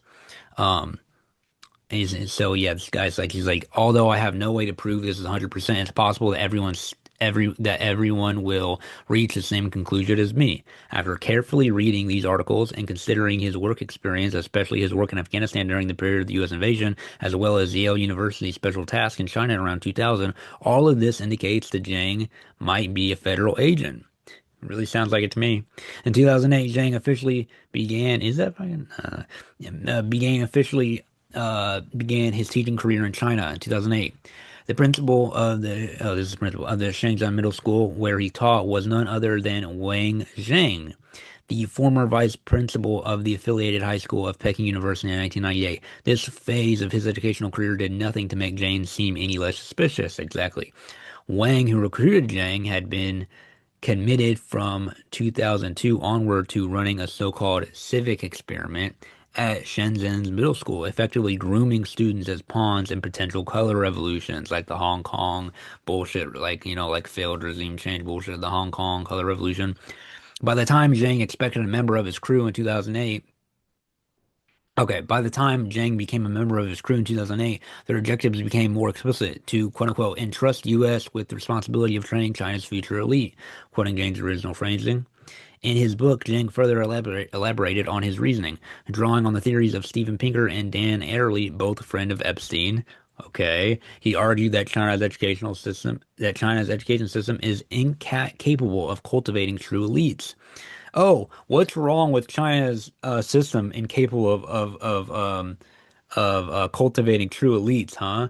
You're so anti-elite or whatever, like anti the Jews, a Jewish elite running shit. Okay, and then you want the elites in China? No, we want to uplift the working class, not the elites. In this period, another key activity of Zhang's was establishing exchange programs with Israel and Chinese schools. Connection to fucking Israel, who would have known? This achievement became an important chapter of his book. He used Steven Pinker, and Steven Pinker was a known friend of Epstein, who was like not even just a friend, but like obviously someone who's a pedophile, like hung out with Epstein, like after Epstein was convicted of being a pedophile, like super close friend with Epstein, okay? He used Steven Pinker's theories to argue that Israel is the most creative economy in the world. Holy shit, let's pause for a second. Professor Zhang used Steven Pinker, who's a friend of Epstein's, theory to argue that Israel is the most creative economy in the world, and that students must visit Israel in person to fully experience and appreciate the immense power of creativity. Hold on. Wow, look at this, guys. Look at this. Here's a quote from Zhang. If there is a country that embodies the phase mission impossible, it is Israel. It borders Egypt and Syria, Both of these countries refused to recognize Israel at the time of its founding in 1948, but both have attempted to destroy Israel through military aggression, diplomatic pressure, and even terrorism. Oh my God, they're doing terrorism against Israel, the number one terrorist funding. Oh, not number one, that's the US is number one, but like the second biggest terrorism funding. And also, I mean, like the number one state sanctioned and like government that commits terrorism. Oh yeah, really? Um, yeah, seriously. In fact, the region where Israel was located, the Middle East. In the Middle East? Really? That's where Israel's located? You fucking dumbass, Jang. In fact, the region where Israel is located, the Middle East, is almost entirely composed of Muslim countries. Oh, really? The countries in the Middle East are hostile towards Israel, many of which support and fund terrorist acts against Israeli citizens around the world. Israel's success is due to it becoming a world laboratory, creating goods and technologies exported to the rest of the world. This piece of fucking shit, and he acts like he's so anti-Zionist. I mean, it's funny, he actually like never really technically criticizes Israel or whatever. Like he's always like, "Oh, I'm just saying facts or whatever," but you never really see. I think he wants to give off like, "No, like I'm not ideological. I just say the facts. I'm this smart guy." And I also think that's a big part of like why so many people like him and think he's smart is because he's like literally looks like a Chinese nerd. He has his glasses, his little nerd hair, and he's Chinese. So I think people just they see that and they expect him to be really smart. And I do think he's like pretty intelligent, and his videos are a lot. Some of his videos are pretty good on some things.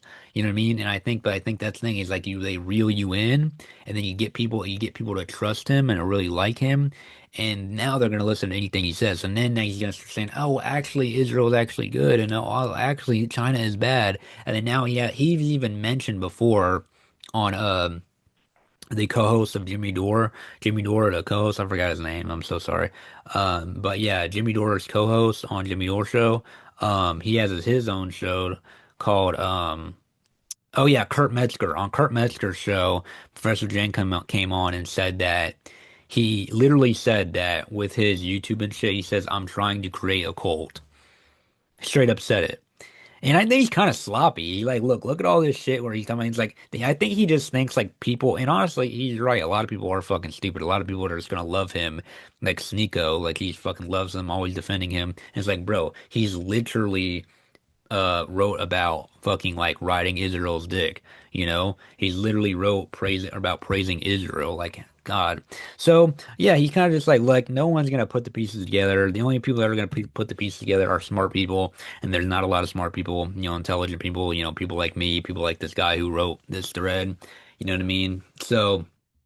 And I guess he's right, because he's doing great. And also, like, his push in the YouTube algorithm is so fucking unnatural. Like, the huge push. He's even admitted that his push seems unnatural.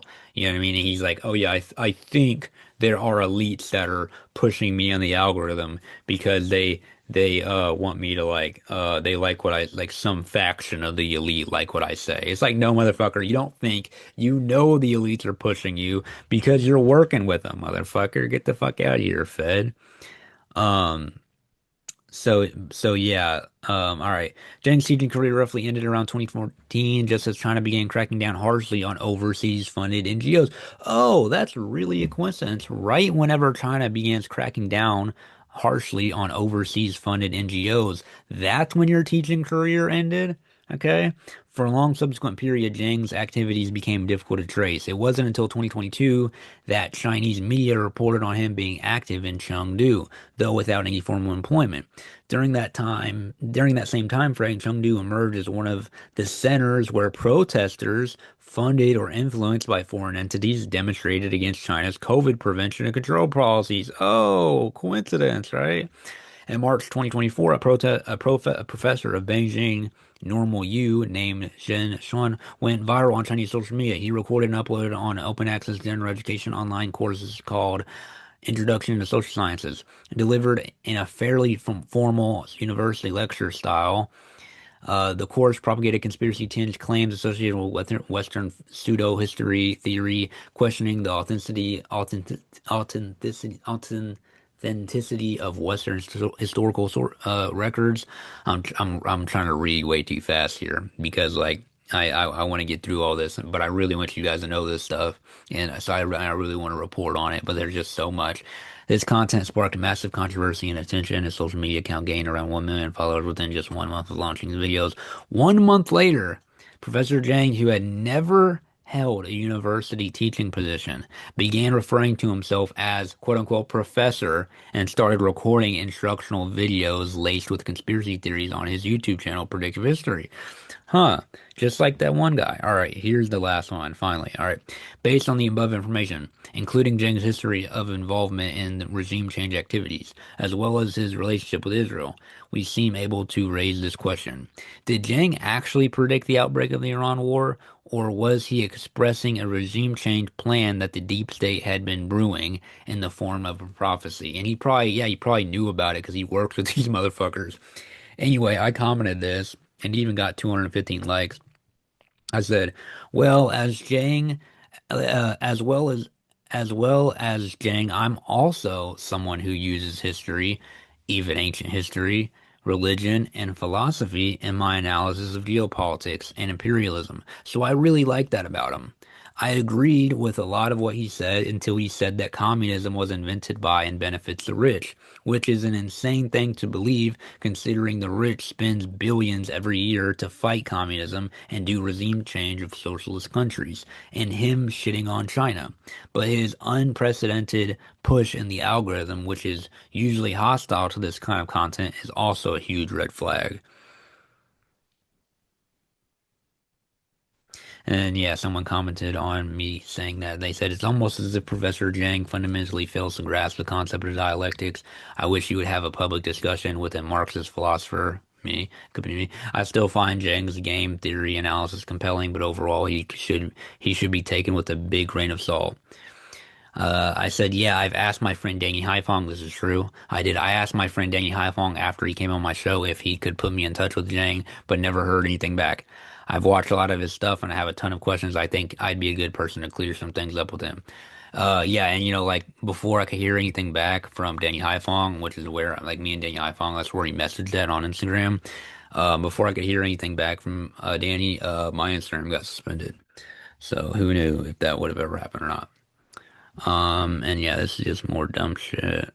All right, stop sharing. All right, back to full screen. All right, get back to Professor Jane. Cross that off the list. Cross that off the list.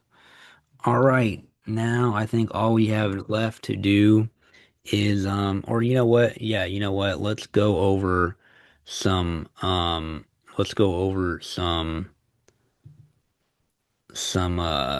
things I wanted to talk about that I have some bookmarks on. Okay, what about all these warehouse fires? So yeah, whenever I am going to show you guys my TikTok and the shit I've been reporting and doing on TikTok, which I'm really excited to show you guys and update you guys, and so you guys can go follow me on there and then keep updated with me whenever I do reporting on TikTok. And I also just wanted to talk about it because I think there's a lot of interesting things to say. Um, I did a couple of videos on these warehouse fires. So as a lot of you guys might know, there's been a bunch of these warehouse fires by like working class people. There was this one guy, he even put out statements talking about the rich are pedophiles and all they care about is like going to war and making money, and like the pedophile elite, like they're not paying us a livable wage, like the shareholders, like they're never the ones doing any of the work. We're the ones doing all the work. And he ended up burning down his warehouse. And it's like, fuck yeah, dude, this is really showing that working people are fucking tired of this. Us working class people, we're fucking tired of these capitalist elites exploiting us, where people have literally millions, even billions of dollars, and there are people like us that are literally struggling to pay our bills, even though we're working two fucking jobs. It's in fucking insane. So anyway, let's share my screen here. Share. All right, yeah. There's been another fire. Someone set fire to the Raytheon building in Warner Robins, Georgia. Raytheon is one of the world's biggest arms manufacturers and supplies the U.S. and Israel with their bombs. The fire is being investigated and the person responsible has not been caught. Hell yeah, I hope he never gets caught. This is a video of the fire. All right, great. Stop sharing. All right. Next thing we want to talk about is we're going to talk about how Israel just blew up a public school, a public high school. Great, nice, in Lebanon. So yeah, also in this video, I was thinking about like going to be like China and Iran against the Epstein class, but I'm thinking about doing like um, Iran, China, Lebanon against the Epstein class. I think that's going to be right now. That's the working title. Let me write that down. Um, China,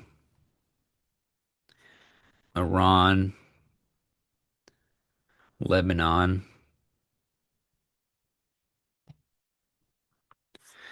against the Epstein class.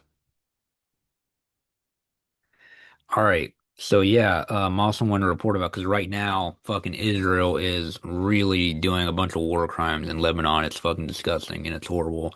And I wanted you guys to be informed about this, and I want to do some reporting on this. So yeah, let's do it. Share the screen. Share sound, shoulder, share. All right. Israel just blew up a public high school in Marwahan, South Lebanon. Not a military base, a school. Here's a video of it. Who's that?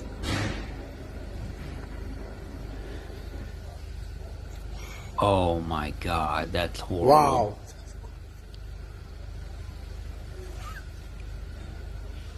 What disgusting, bloodthirsty pieces of shit these Israeli Jewish supremacists are. I literally cannot stand these people, dude. It's fucking disgusting.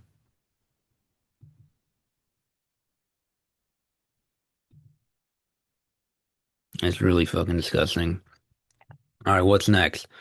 Korea is giving citizens newly built apartments free of charge, and I wanted to show you guys what some of these apartments look like because they're fucking awesome. And you guys know how I have did reporting on I think yeah just my last episode I did reporting on Pyongyang Hatton as they're calling it, all these amazing advancements that they're doing, and yeah, all those huge skyscrapers that they're showing in Pyongyang Hatton. A lot of those people, a lot of those apartments are housing people for free. A lot of them is free housing or like very subsidized cheap housing. So like working class people can live with them. Because there's this huge stupid conspiracy theory that about North Korea that's like, oh no, yeah, a lot of the country looks great, but that's only like a tiny part of it. It's only like 1% of the elite lives there. No, for that to work, that would mean that like only like this much of North Korea looks great. No, it's not that huge of a country, dude. And most of it looks great. There's skyscrapers and there's nice big cities all over the fucking country. Okay, you think they're just empty or whatever? Like, no, people are living in them, and it's not just the 1% of elite. No, like honestly, the whole class system in North Korea isn't even the same like in America. There really isn't like this 1% elite versus working class like there is in America. No, most people are working people that just live like they have a huge middle class basically. You know what I mean? Like 90% of the people are just people, middle class people that contribute to the government, that contribute to the state, contribute to the country, and they live pretty great lives. And that's what a country should look like. You know, a civilized country that cares about its people and cares about its working class people. So yeah, let's share our screen here, and I want to show you these. I want to show you guys these new apartments and stuff in North Korea. It looks fucking gorgeous. Look at that, dude. Look at those huge apartments. It looks like you can drive by in like Chicago in America. You can drive by in like Chicago in America, dude, and it will look like this. You know, you can drive down the street in like Chicago or like what's another big city like Houston, maybe even parts of like certain parts of New York, like maybe like slightly upstate New York or something, and it looks like this, dude. This is in North Korea, the city that's so horrible and desolate and people are starving. This is what it looks like. You think people are starving in this country? No, but this is like one tiny little dot on the country that the elite live in. No, most of the country looks like this. Or like, oh, like all the buildings are like actually like made out of fucking rice or plastic or styrofoam and people don't actually live in them. No, you stupid. You sound like flat earther conspiracy theorists, you dumbass. These are real people. See people walking up and down the street. These are real apartments that people live in. Okay. Yeah, Korea is giving its citizens newly built apartments, and all those apartments are free of charge. Okay? That's what's fucking insane about it. All right, what is the next thing that we want to uh talk about? Iran's Pezeshkian says, quote unquote, Iran is grateful to China. So that's what I was telling you guys about how like people saying like, oh, China isn't doing enough for Palestine. China isn't doing enough for Palestine. Yes, they fucking are. They're helping Iran, and Iran is the biggest axis of resistance against China. See, here's the thing you have to understand. China is in East Asia, okay? They're not in the Middle East.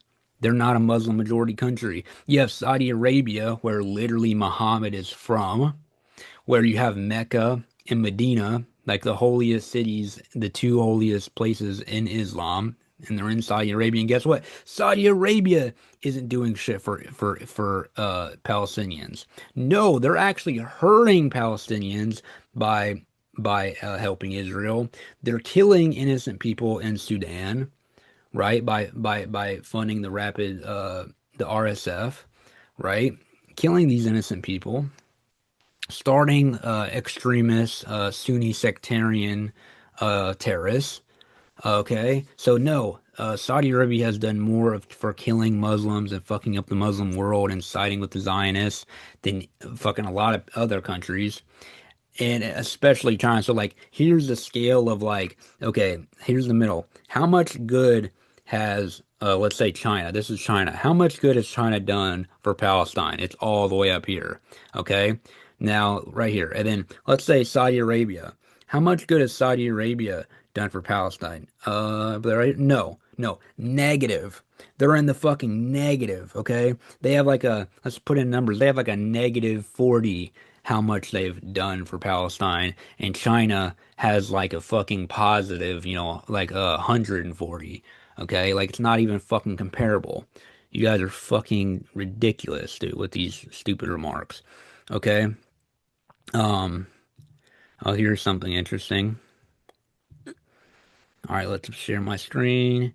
This is with and I love this guy. He is literally one of the best diplomats in the world. He's a Russian diplomat, and man, he is an absolute fucking expert in diplomacy. He's a genius. Okay. В связи с After Trump announced, this is Russia and China. After Trump announced the U.S. is closing the Strait of Hormuz to cut off energy flows, Russia's Lavrov, see, yeah, Lavrov, he's a beast, bro. Russia's Lavrov said Russia can handle all the energy needs for China without a problem. He quotes saying, "We are ready to fulfill all the energy needs of Iran and China, which might get hit due to the Hormuz blockade." Because, yeah, Russia does a lot of oil. That's why America, they blew up that oil pipeline. I'm forgetting what it's called, but I did reporting on that, especially when we had on friend of the show, my homeboy Jeremy Lafredo, who was a journalist for the Gray Zone, and we talked about how America blew up that oil pipeline in Russia, and yeah, so Russia has a lot of oil, and Russia is saying that they'll fucking announce Trump is saying he's gonna close the Strait of Hormuz close the Strait of Hormuz too to cut off energy flow. Russia's Lavrov said, I bet Russia can handle all that energy, nigga. He's like, y'all niggas can't fuck with us, cuz.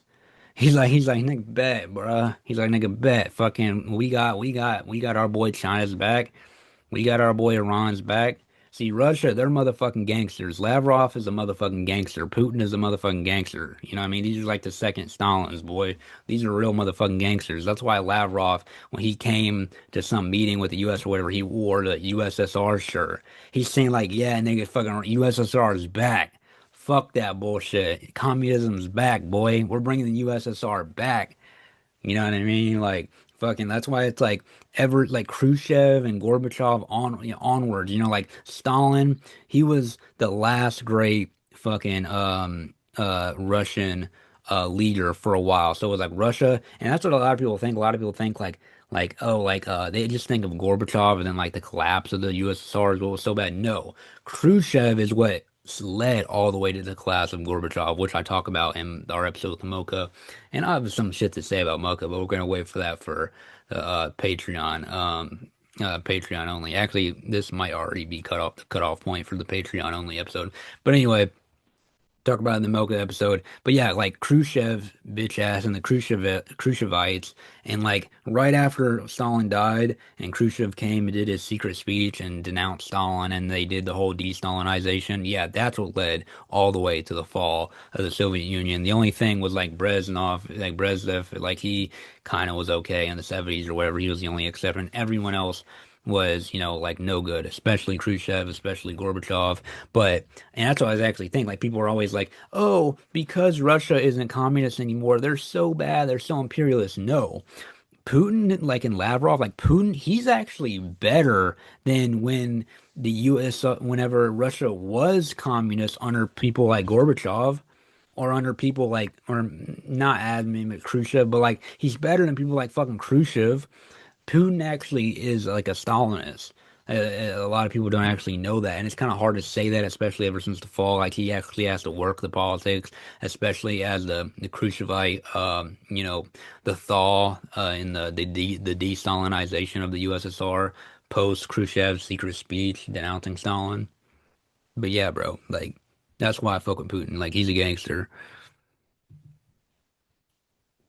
Here's Lavrov. Россия может, безусловно, He said Russia can certainly make up for the resource shortfall that has emerged both in China and in other countries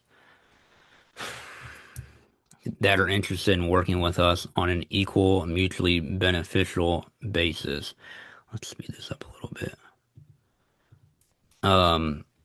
Russia has made clear on many occasions, and the president has addressed this issue, including in connection with the plans of European states, specifically the European Commission, to completely sever all ties with Russia in the economy and the energy sector, particularly regarding our hydrocarbon supplies. All right. All right, stop recording. All right, what's next? Let's see what's the next thing we're gonna cover. Rapid fire, baby. Rapid fire. All right. Next thing we're going to cover is, oh my God, this Zoran Mamdani piece of shit. You know how he's bad, how he's called Cuba and Venezuela dictatorships right whenever Cuba is having this oil blockade that's starving people and Maduro getting kidnapped and he's calling them dictatorships. He's a stupid piece of shit. Now, I want you guys to watch this real quick, okay? I want you guys to watch this real quick. You guys aren't gonna believe how much of a lib fucking cuck this guy is. Share sound, wallpaper, share.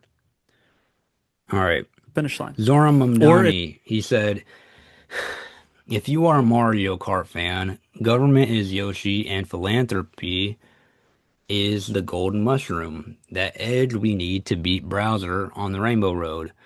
To I think he must elaborate this metaphor even further.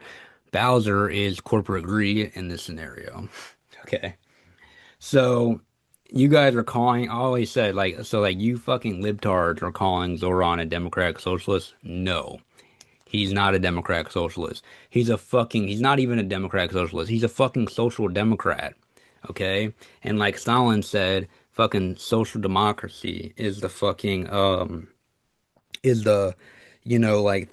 the kind of pussy form of fascism. It's the moderate wing of fascism. Social democracy is the moderate form of fascism, and Zoran Mamdani is the fucking social democrat. He says he's a democratic socialist, whatever, AOC and all them, but most of those people are fucking just social democrats. They're not even fucking democratic socialists. Okay? But let's watch this video of this fucking F word. In New York City as an incubator for change and as a powerful tool to expand access to city programs. I like to think of it this way. Government is driving the race car, and philanthropy is there to give it that turbo boost to cross the finish line. Or if you are a Mario Kart fan, government is Yoshi, and philanthropy is the golden mushroom, that edge we need to beat Bowser on the Rainbow Road. To belabor this metaphor even further, Bowser is corporate greed in this scenario. In all seriousness, when I think of the Mayor's Fund, I think of New Yorkers from every industry, every borough, coming together. I think of the vision that has defined some of our city's most ambitious initiatives. Initiatives like the Summer Youth Employment Program, also known as SYEP, the largest and longest running summer jobs program in the country. Employers who have an extra helping hand to the community members who benefit from those businesses. And it's made possible with philanthropic dollars through the Mayor's Fund, the 501c3 that has formed since 1990. All right. Philanthropy. Here's the problem with philanthropy and why this motherfucker is a social democrat and, like Stalin said, the moderate wing of fascism. All right. Philanthropy. Here's the thing with Bill Gates. Whenever I talk about how bad, like when you talk to like people or whatever, like you know, you might have a family member and you're talking about how bad capitalism at the dinner table, and you're just like, look, you know, Bill Gates has literally billions of dollars, and grandpa, you know, or uncle, you couldn't even afford to pay the payment on your truck, your very modest little truck that you got for work. You know what I mean? And you're struggling for payments and you're stressed out every day, drinking your life away because you're worried that your truck's going to get taken away and you're not going to be able to make it to work. If you're not able to make it to work, you're not going to be able to pay rent, not going to be able to feed your kids. Meanwhile, someone like Bill Gates has billions of dollars. And a lot of these people are so propagandized and fucking like, you know, bad education because living in America, and propagandized from living in America that capitalism is so good. They go, oh, well, Bill Gates has all that money, but you know what? He's actually pretty good because he's a big philanthropist. He gives away a lot of his money. And then you have to tell him, no, grandpa or uncle or whoever the fuck this person is, no, you retard. Philanthropy isn't good. And when he's actually, when he's giving this money away, he's actually making more money back. He's actually getting more money back through taxes, through like, you know, like tax reliefs and like not like there's certain ways. You think like they just give their money away? No, they do these little philanthropy like giving their money away thing so that they actually make more money. So like a thing with Bill Gates, like someone did a great article about it where like you look this up where like let's say like he gave away like, you know, $500,000. He ended up making $1 million off that whole like you know, little philanthropy thing he did. He's like, oh, I'm gonna give away $500,000 to people in Africa. And like through the whole little program that he did with giving the money away, he actually made $1 million in return. Okay, so he actually made $1 million profit off of it. You know what I mean? So it's like, no, these people aren't just giving away money or giving away their money or doing it for the goodness of their heart. No, they're actually making more money by giving it away. And most time they say they're giving away, but the money that they're like that they're giving is actually like not really going into like the correct avenues and shit like that. So like here's the thing about philanthropy is like, no, we don't need philanthropy. We don't need to we shouldn't be relying on the capitalist elite individuals to, oh, you know, thank you. You know, you can give us your little handouts and we'll be sitting here waiting when you're ready. When you're ready, we'll take your handouts and thank you. No, we should not be relying on that. We should have structural change, not individual changes. It shouldn't be up to an individual piece of shit capitalist or whether or not he wants to help out with through philanthropy. No, we should be reliant on structural change. We need structural change, and we need more jobs. We need more employment. We need higher pay. We'd have way more jobs and we'd have way more employment if people actually gave higher livable wages, because no one wants to work a job where they're not even making enough to live and pay rent. Because here's the thing, let's say someone ends up working a job that they can actually have enough money. Let's say if we like raise the minimum wage, then someone will get a job, right? Because it's like, oh, I actually take this job because it actually has a livable wage. Or most people have to take the job anyway, like they're just forced to, or they won't be able to feed their children. So they take the job, and because it's actually livable wage, they can actually save a little bit of money every month. And when they save that money, then they can end up investing it into their own business, and then that business will be employing people, and then those people will be able to employ people, and those people will be able to employ people. Because that's how it shows is no, it shouldn't be trickle down economics where, oh, we help the elite and the elite will end up, you know, will beg and hope that they will give us philanthropy money. No, we need to invest from the bottom up, because when we invest from the bottom, we invest small business owners or just have people, workers, working class people be able to make livable wages and a little bit extra to save, then they can invest into their own businesses, which is going to create more jobs, okay? Or we actually make structural change where we build more highways for working class people. And then by building those highways, we'll be able to create jobs because someone has to build the highways and that will create more employment. Okay? And then it's like, oh, well, where will we get the money? We'll get the money by taxing the fucking rich. Fuck the rich. A working class person shouldn't pay any taxes. It should be like North Korea. North Korea, working people don't, no one in North Korea pays taxes. Okay? That's how it should be in America. A working class person should never pay a single penny in taxes. We can have way more than enough money by just slicing off the very top thin layer, 1% of money from the elite. They literally wouldn't even notice the money is gone. That's how much money they have. We could literally just take the littlest amount. We'd be able to afford free healthcare. We'd be able to have better infrastructure with bridges and shit like that to where working class people have better lives and we can actually make the country, better infrastructure. So I just thought I just had to show that and how fucking retarded that is that he he is like, oh, philanthropy is what we need. No, that's not what we need. Let's see what people are saying in the comments. Um, yeah, and like a lot of people are like, oh, this is so great. Like it's gonna be good that the rich are gonna get philanthropy. No, we don't care about the rich getting philanthropy. We're gonna take these motherfuckers' money.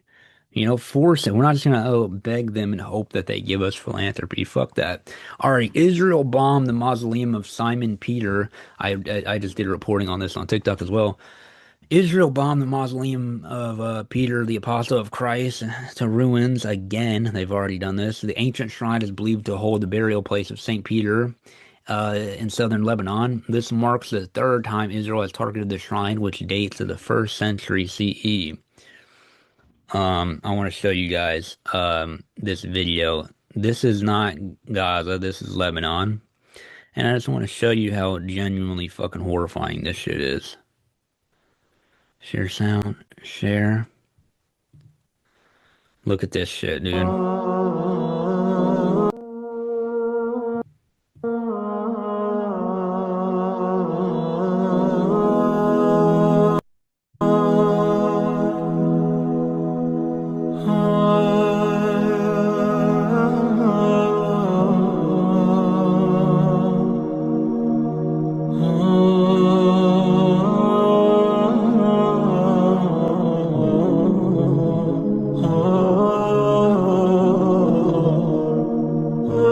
Look at that. All that shit is destroyed.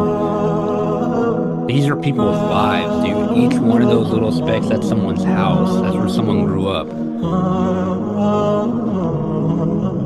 That's where a family bathed their first child. That's where a family gave their child their first bath. That's where a family gave their son or their daughter their first meal or changed their first diaper. That's someone's backyard where someone got married, you know? I mean, it's disgusting. These people are fucking genocidal, fucking insane, bloodthirsty people, man. It's fucking disgusting. All right. What's the next thing to cover? I'm sorry, guys. A lot of it is fucking just bad shit, but we're gonna get through it, okay? And we're gonna stop these things. But that's what we're doing. We're informing people. We're doing reporting. Israel is bombing southern Lebanon with white phosphorus munitions for the second time today. I also reported on this on my TikTok. And yeah, I will show you guys a video. Share. All right. So here is the video. Wow, look at that. Replay that. Holy shit. Imagine that shit falling on you. It literally like burned steel. That white phosphorus shit. It's supposed to be a war crime. All right. What else do we have to cover? Um, Israel destroyed the entire town of Al-Qaim in southern Lebanon. It's kind of like the video I showed above, but it's like a time lapse and showing like the destruction of like what it used to look like versus now. And it's just destruction for fucking miles. Like Israel just destroying like the entire towns in Lebanon. 565 Israeli terrorists have been wounded in their invasion of southern Lebanon. That's a good thing. Um, Oh, here's Professor Zhang Weiwei. This is our boy Danny Haifong, friend of the show. He just came on the show a few episodes back. I love Danny Haifong, man. He's the shit, and I really appreciate him coming on the show. Professor Zhang Weiwei, Iran war equals tactical victory, strategic disaster for the U.S., military hegemony shattered. Not one ally joined. $1 billion a day burning. The quote-unquote human rights democracy pretext all gone. All right, so I want to show you guys this video. This is a clip of Danny Haifong's show. So yeah, shout out Danny Haifong, and you guys should go actually watch the full interview he did with Professor Zhang Weiwei. Zhang Weiwei is a shit, dude. He's a fucking literal genius.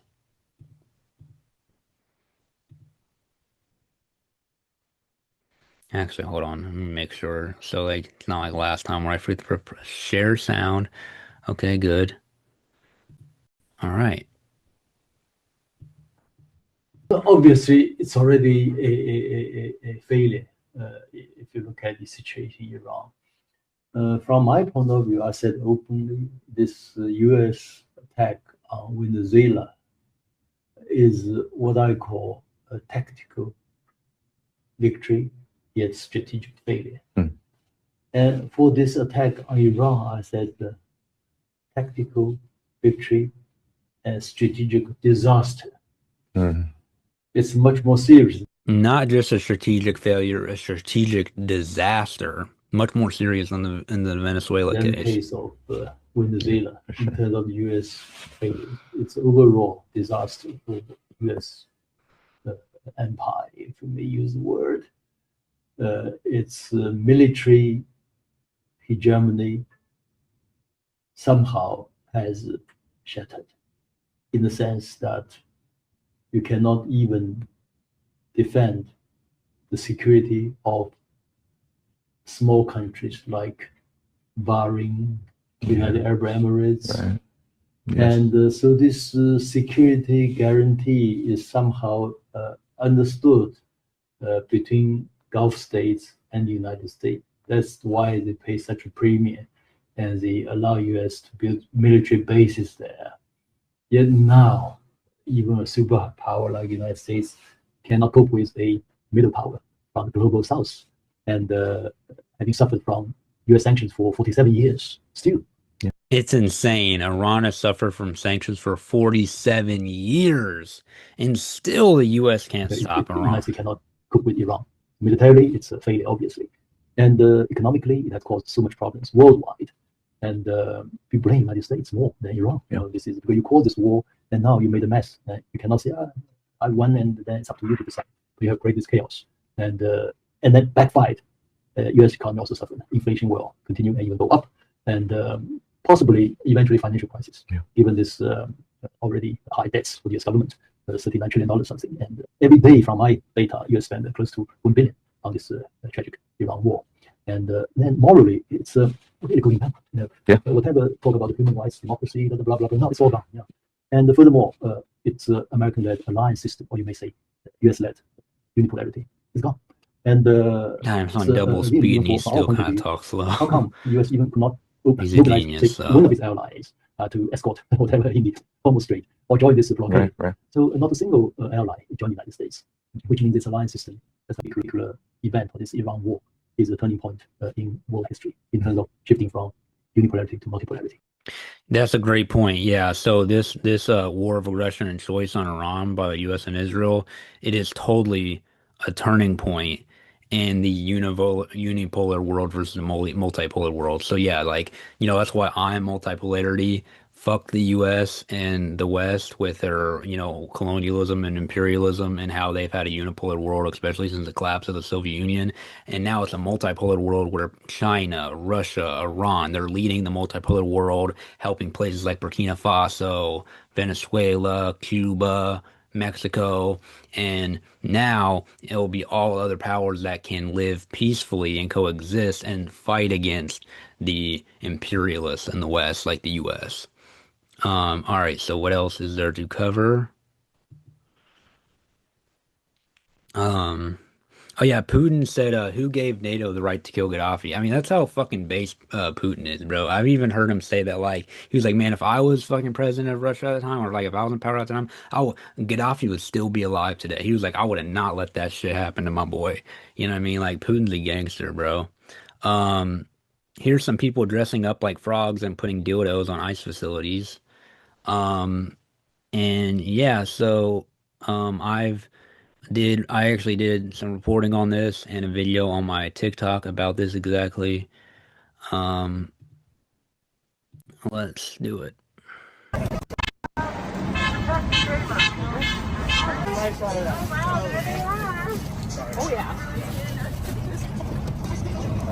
They have like trash bags full of dildos. 600 in total.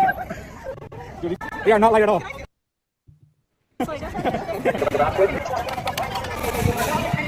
Oh, we're so cool. We have dildos. Pro OnlyFans, pro sex work. We're all prostitutes and dildos and sex and trans and everything. And like, let's talk about everything but class war. You know what I mean? Because that's the one thing the rich does not want us to talk about. They want us to talk about dildos and sexuality and race, but they do not want us to talk about class war, right? But here's the thing. These people are going out and waving around dildos and frog suits, right? In front of ICE facilities. This is children and even people that make the wrong political statements like against Israel are having the doors kicked down and being kidnapped by fucking ICE and children from school. Okay, you guys already, and so it's like these children are in these ICE facilities, and I look out the window and they're seeing people waving dildos around. You think that's appropriate? You think it's appropriate to wave dildos around for such a serious thing?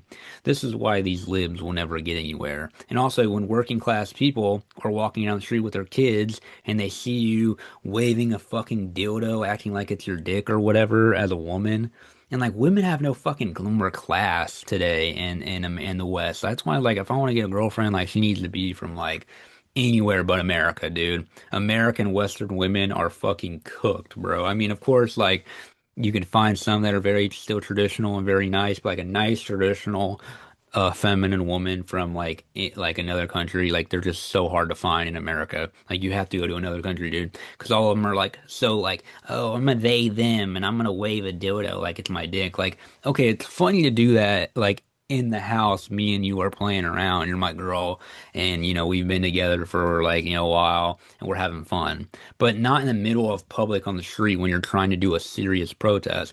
And think about ICE, like just to say like like I'm against ICE, but I'm also against mass immigration because mass immigration hurts the working class people already here by lowering the price of labor. Because instead of paying us a minimum wage, because they'd rather, if they could have slaves, they would.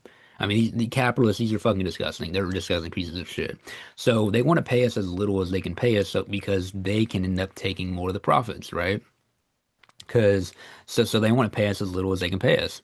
So, but if you have illegal immigrants come in, they're willing to work for a lot less.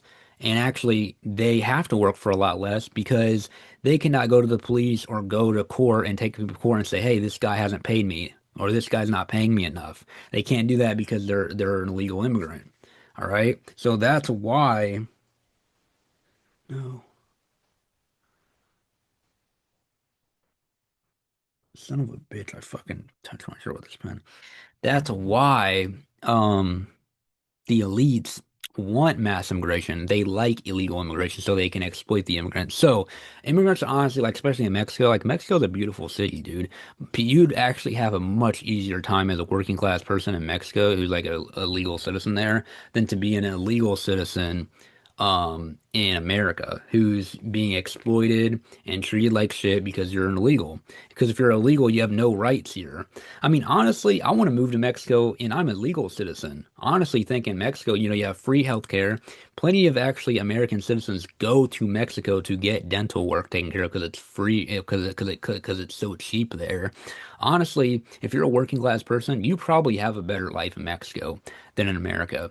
The reason why there's so many people coming from Mexico to America and immigrating is because they are brainwashed and told this propaganda lie that America is this place where like money falls out of the sky and like it grows on trees and like everybody in America is rich and drives Lamborghinis, and they get here and they're like, oh fuck, this is not what I thought it'd be.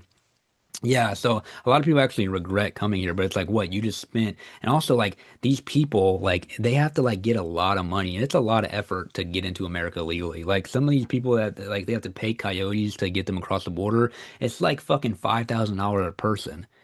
That's a lot of fucking money, dude. Why don't you invest that money into like your own country and making your own country better? You know what I mean? But whether they don't give a fuck about their people. Instead of like making their own country better and working with their people, they're like, "Oh, I'm a selfish motherfucker. Bye my family, bye all my Mexican people. I'm gonna go to America and be rich." And then they get here and it's like, yeah, no, that's what you get for leaving me, your people and being a selfish motherfucker. And I'm part Mexican. I don't know when my Mexican side got here because they've been here for a while, I believe. But I regret they never came here. I fucking pissed. I hate America. I'm struggling so hard to survive being a working person in America. I'd much rather be a working class person in Mexico. Beautiful food, beautiful weather, super bad bitches. All right. Beautiful food, beautiful women, and free healthcare. And it's like a beautiful country. Like, man, I want to move to Mexico so bad. Um, all right, what else is there to talk about? So yeah, anyway, back to think about mass immigration. Yeah, so it hurts the immigrants, it hurts the working people in America. Um, and all it does is helps the capitalist elite. That's why the capitalist elite infiltrates the left and pushes this like pro mass immigration shit on the left, pro open borders shit on the left. They're pro open borders because they actually profit off mass immigration and illegal immigration. And I'm pro multipolarity. I don't want. There's also a thing called brain drain, where a lot of the people that leave their country to go to America or the West, they're actually some of the smartest people in the country. They're like lawyers, doctors, architects, people that could honestly really do a lot of good in their own country. But they're selfish pieces of shit. Instead of using their labor and their minds and their money into helping their own country be a better country, they go to America just to like be a fucking taxi driver. Because you always you meet a taxi driver and he's like, yeah, I had a PhD back in Iran, or I had a PhD back in Venezuela or whatever. And it's like, yeah, you could be using your intelligence in your home country instead of coming here just being a wage slave in America, helping the capitalist elite. Because all you're doing is helping the capitalist elite. You're one little cog in the wheel that is just contributing to the overall money that the capitalists make. So that's why I'm against mass immigration. So yeah, the alleged Ontario warehouse fire starter. I already told you guys about that and how he had these like pro working class quotes. Here's another video of like these dildo wielding inflatable frogs in front of ICE buildings. Um, here's something that I can show you guys. Here's more shit about China. Yeah, I think that's a good title for our episode: China, Iran, Lebanon versus the Epstein class. Okay, share. All right. Here's 90% of Chinese adults own their home. 80% have no mortgage. Meanwhile, these are what the fourth generation apartments look like. Look at this, guys. Look how beautiful it is. Look at those decks. I also heard that these balconies are mandated in all these apartments. Dude, I would kill to have an apartment like that. Look how beautiful those apartments are, dude.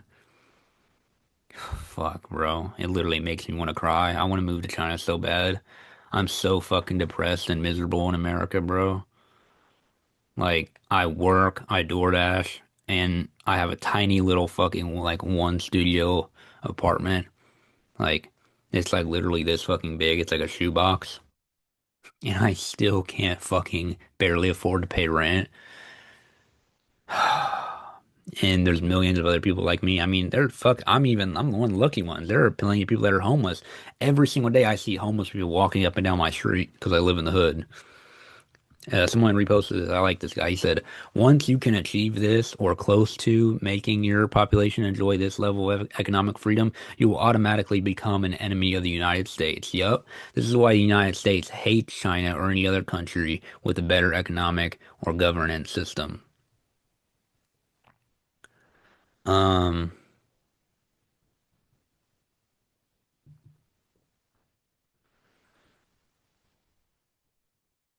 oh yeah, this one's really interesting. Um, let's talk about this. Do not be fooled. This is Richard Medhurst. He's awesome. Do not be fooled by the ceasefire in Iran. In 90 days, the U.S. have launched an energy blitzkrieg, crippled Russia's oil infrastructure, disrupted one-third of China's oil and LNG, seized the planet's largest oil field, seized Syria and Gaza's gas. This is the birth of petro-gas dollar in the pirate state. This is a time lapse of Israel destroyed all the town. We already talked about that. Um, this is funny how these Chinese kids, this guy went to a rural village in China, and the Chinese kids think that Americans eat people because of Epstein. And someone they reposted said that's true, and not just in Epstein files. White people ate black people during slavery. It's a fact, and it's not taught in schools for obvious reasons. Yeah, the transatlantic slave trade. Like I hate when people be like, I even had a friend, like my co-host Jay. Like we got into this argument one time where he's like, no, slavery was all over the world throughout all time. And I said, no. I was like, yes, there are slavery, but it's not the same thing as the transatlantic slave trade. The transatlantic slave trade was called chattel slavery. So like even in the Roman times, certain slaves had rights. You couldn't do certain things to certain slaves, and certain slaves were actually able to buy or earn their freedom. Chattel slavery in America and the transatlantic slave trade is completely different. They call it chattel slavery, and that means to where the slave actually has absolutely no rights. It's like if you buy a goat and you want to slice his neck or I mean, maybe there's like now there's kind of like animal rights shit or whatever that like you can't really do too much, like you can't torture it or whatever. But like, if you want to slice his neck or whatever and start eating it, you could, with a goat. Same thing with chattel slavery in America is that they looked at it as this is not a person, this is not a human being. This is private property. A slave was looked at as private property. That's why humans ate. That's why white people ate slaves. They sexually raped them. They tortured them. They could do whatever they want because it was like it's my property. Let's say you grab your TV, you take it outside, you just throw it on the ground, start smashing it in your driveway.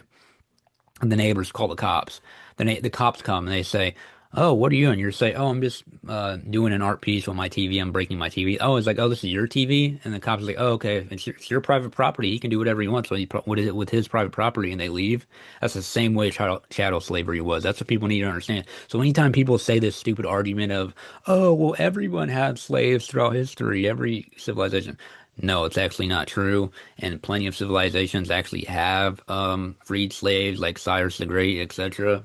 Like in ancient Iran. So yeah, man. Uh, chattel slavery and the transatlantic slave trade was one of the most gruesome and really disgusting, nasty things that has ever happened. And of course, it was by fucking white people and Americans, because you know how they're colonizing imperialists as are. Yeah. We talked about that. You can. Oh yeah, you guys should watch this. I haven't watched this DPRK film. I wonder why. It looks really good. The Flower Girl. Um, this is another warehouse fire broken out. Um, America was defeated in Vietnam when they believed that people could be broken by force. The women of Vietnam turned the river into a bridge so that the men could cross it toward dignity. People that did not wait for salvation, but they forged it with their own hands. Iran, like every land that believes in dignity and sovereignty, if the battle is imposed, and the people schooled in Karbala are the bridge for their men to cross the dignity. So yeah, these women, they actually stood in water and they held this bridge up so that the men fighters can cross in the Vietnam War. And I retweeted this and I said, I was like, you know what? This is why the capitalist elites, this is why they push this gender war shit so that we couldn't do something like that. You'd have bitches being like, shit, you'd have bitches nowadays being like, no, I can't get wet. And aren't you as a man supposed to be making your own bridges? Aren't you as a man, like they would never help us fight. Like these bitches, they'd actually go join the white guys and they're obsessed with white men, especially some of these Asian girls, these colonization of the mind. That's why I love the Vietnamese. It's like the Vietnamese versus the Thailand people. And Thailand people, they let rich white men come and rape their own children and sex pacts and rape their women and have sex with the women and they sell their women to rich white people. Vietnam is like, fuck that. We will fight. We will fight for our freedom. We're not gonna fucking sell our women and our children. Okay? But yeah, like nowadays, the fucking elite has got people so brainwashed, fucking bitches would be like, oh, I'm not gonna make a bridge for you. I'm actually gonna go join the white guys and go fuck them. Okay, because you're patriarchal for thinking that I'm going to help you with this bridge. Okay, like that's how they think, you know what I mean? Instead of men and women coming together and loving each other, they are so divided, you know what I mean? And like women are supposed to be like women are like taught to hate men. You know what I mean? Nowadays, like it's horrible. Um It's funny. This is like the Democrats and like this Medea Benjamin. I think she's a woman of Code Pink. She said Democrats criticizing Trump's policy on Venezuela from the right.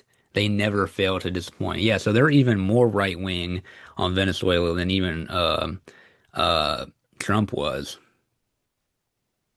Yeah, this is the oldest bridge, oldest usable bridge in the world. The oldest bridge of the deluge was built in 255 AD by the order of Shapur I. Yes, Shapur I of the Sasanian Empire. That's one of the great Iranian empires. Human chain on the old bridge of Dizil against Trump's threats. These are several human chains in Iran's infrastructure. Look at all these women. And they say, oh, women hate Iran. They hate the Iranian government. And they have no freedom. And these are the women actually coming out to support their government. You know what I mean? Um, uh,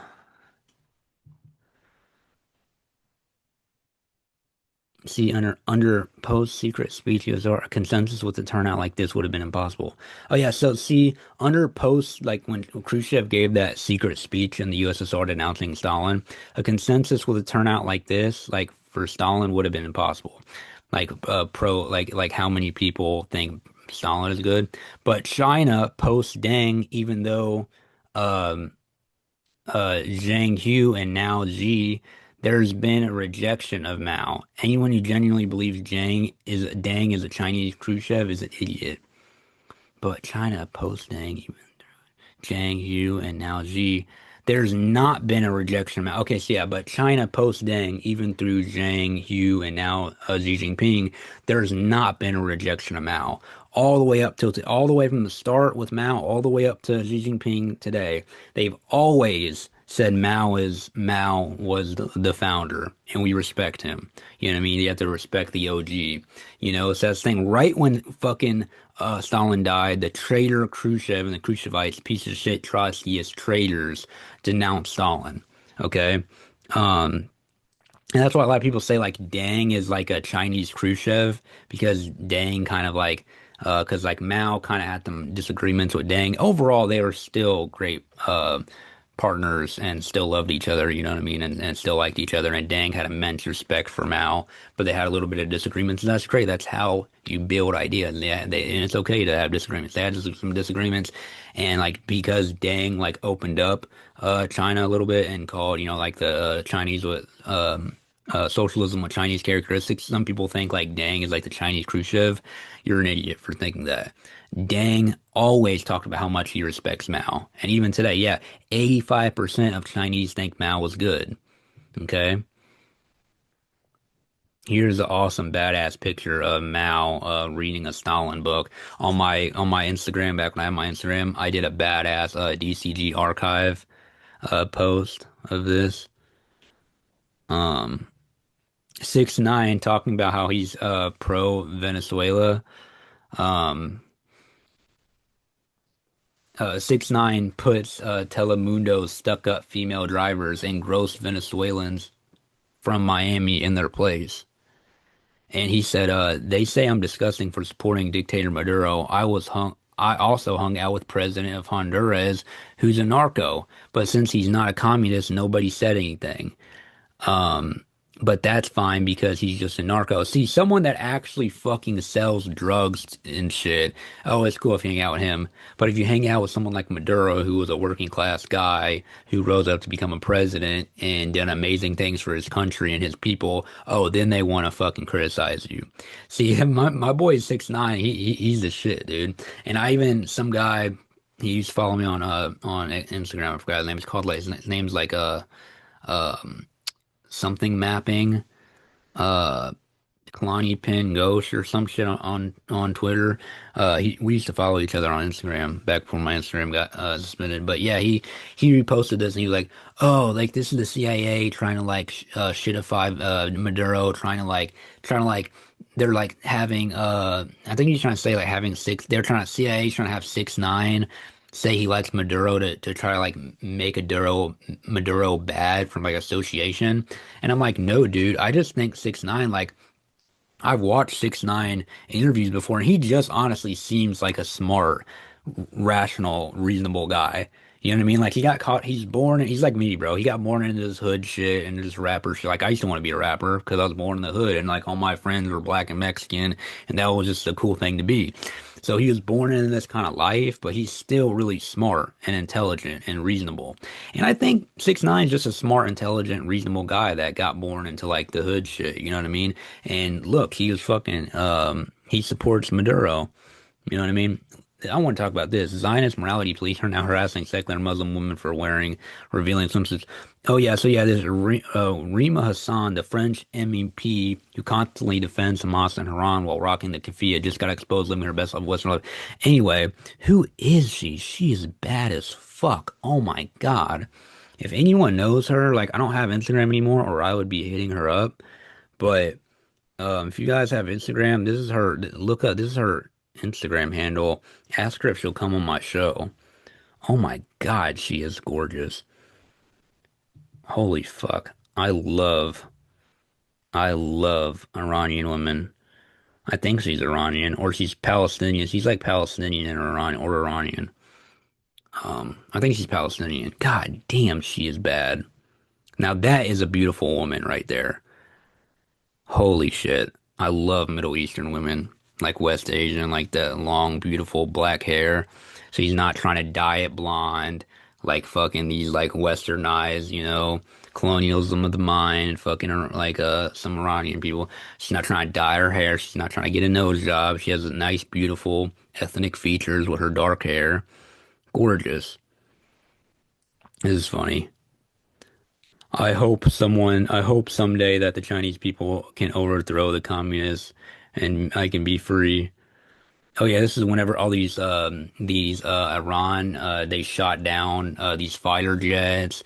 Yeah, and that's funny because like these F-16s, everyone's saying like because they've never been shot down supposedly, and like everyone was saying like, oh, these are the most amazing planes in the world. It's impossible to shoot them down, and Iran shot their asses down. That's what I fuck with Iran, boy. Like, they're just humiliating the U.S. and these Zionists. They shot down 3 U.S. and Israeli drones. They shot down 2 A-10 Warhogs. Here's the remains of the fighter jet that they shot down. Awesome. Isfahan, a city of more than 2,000, Isfahan, a city more than 2,500 years old, is being bombed to the ground as part of the U.S. effort to bring Iran back to the Stone Age. Oh yeah, so I talked about how I reported on and did a TikTok video on about how Trump said he wanted to bomb Iran back to the Stone Age. And as you guys know from my Iran video, Iran history, where I talk about like the amazingness of Iranian civilization, how it goes back 2,500 years ago with Cyrus the Great and Xerxes and the Achaemenid Empire and Darius the Great. You know what I mean? Like they're a fucking advanced in like super advanced civilization. Cyrus the Great, he invented one of the first Bill of Rights. Um, Iran has a huge, long history of inventing scientific inventions, astronomical predictions, amazing literature, science, technology, like civilizational fucking things, man. Like these are incredibly smart people. Burkina Faso, I was just talking about this earlier. They did 100 open heart surgeries performed by the 7th Chinese Medical Mission in collaboration with Burkina Faso at the University of Tanganyika.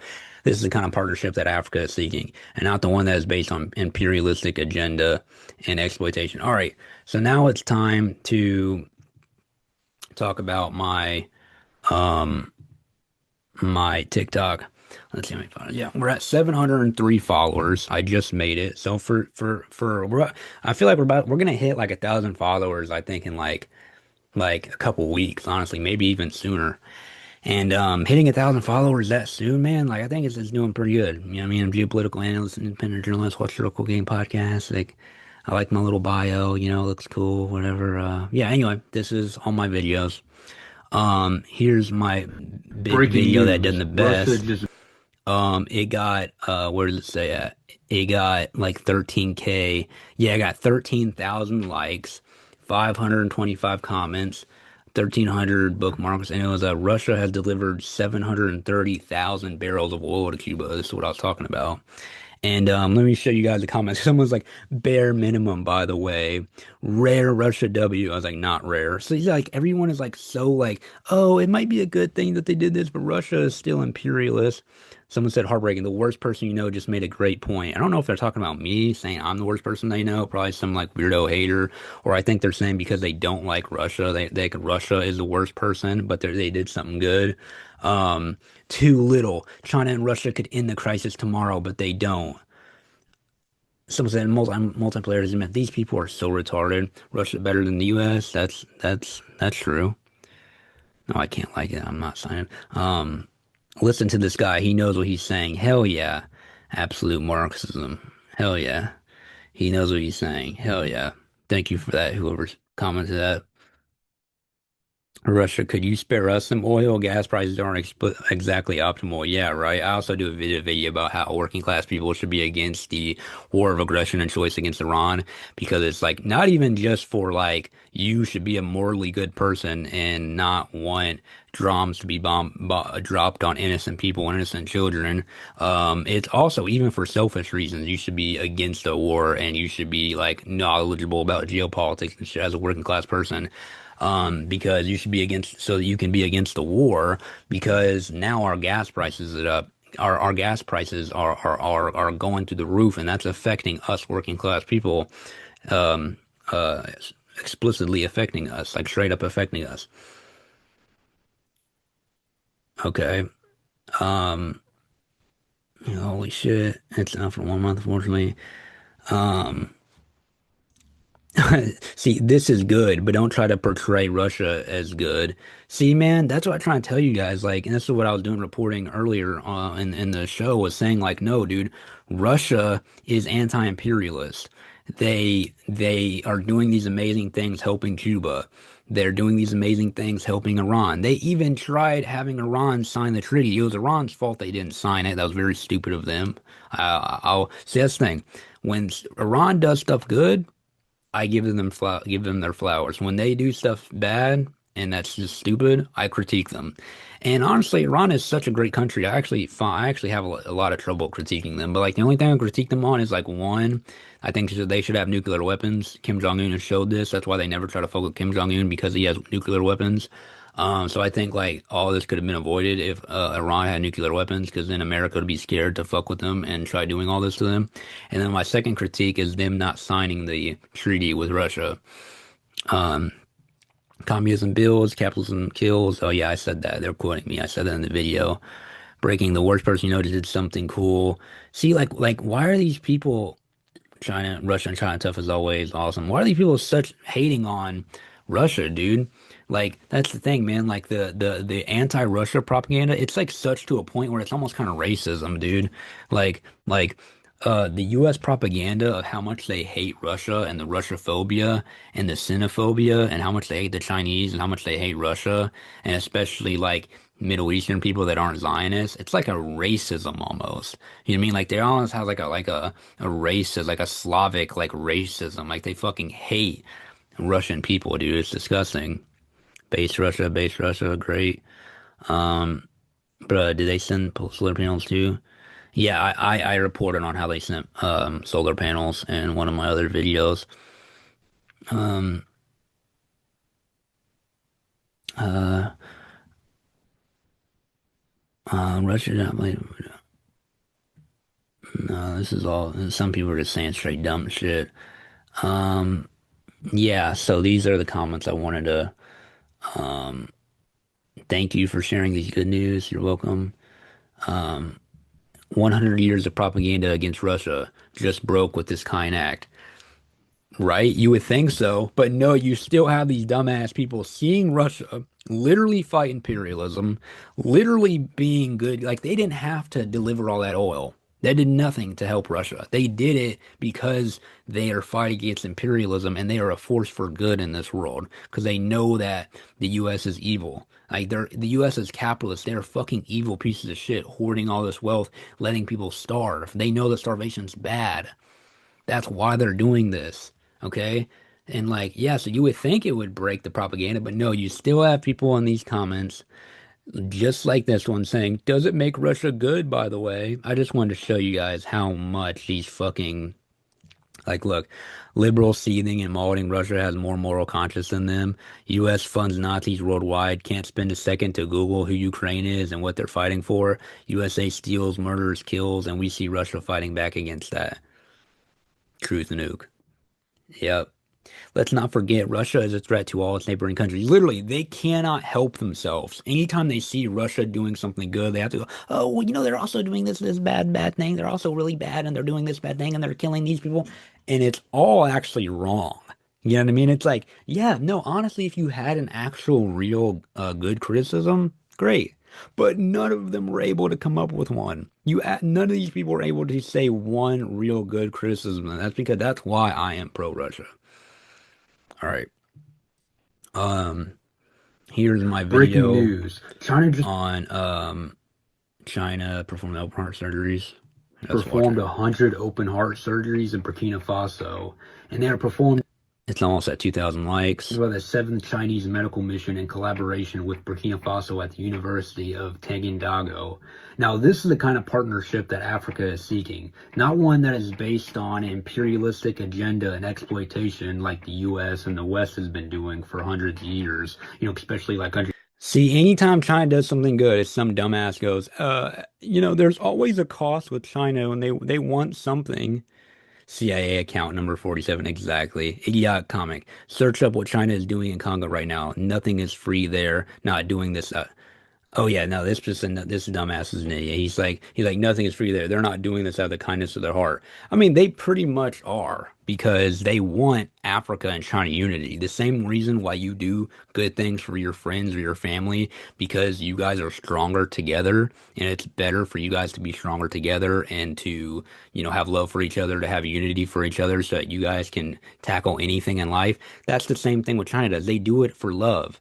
China and Africa, they have had a long history of loving each other and having unity because they fight against imperialism, and they're both on the right side of history. With a long history of communism in Africa, like Burkina Faso with Thomas Sankara, and like Mao and their long history of communism in China.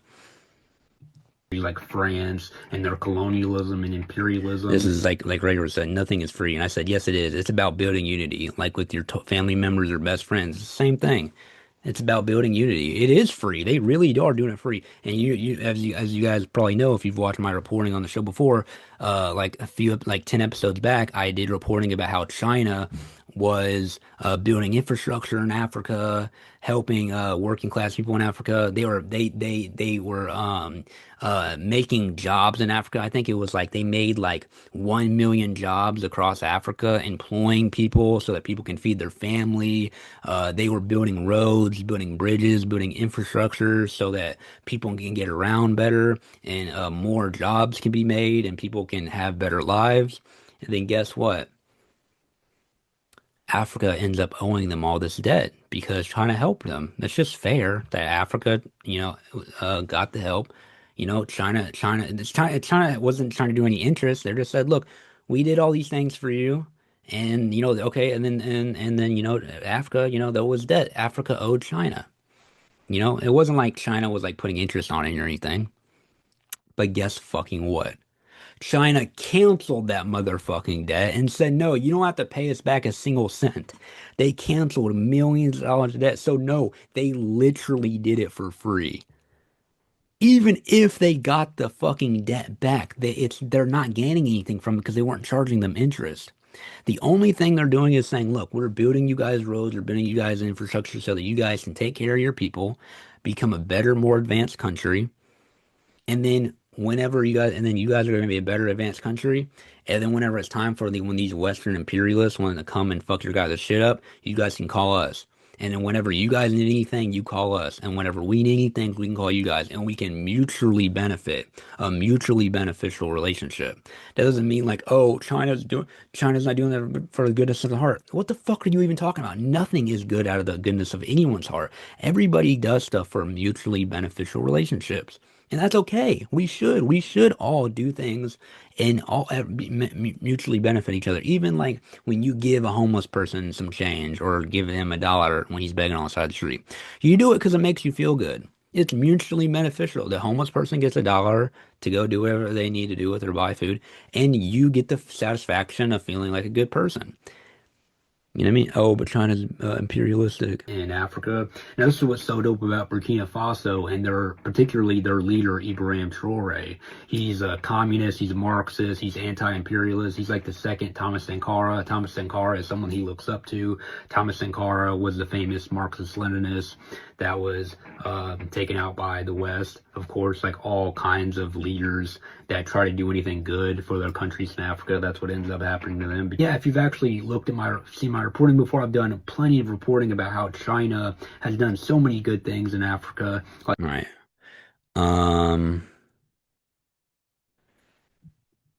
North Korea video. Okay, this is a clip of my last podcast. So like this podcast here, I'm gonna rewatch it. I'm gonna find interesting parts and I'm gonna clip it and post it. So look, this got like 100 likes. Usually like podcast clips don't really get a lot of likes, but this one got up to 100 likes. This is a brand new TikTok account, only 700 followers. Someone said, oh, we also have to be somewhat skeptical of North Korea. North Koreans are chronically malnourished, and the government has been forced to look away from the underground market that feeds many Koreans since the country doesn't produce enough food. Just fucking blatantly incorrect, just bullshit propaganda.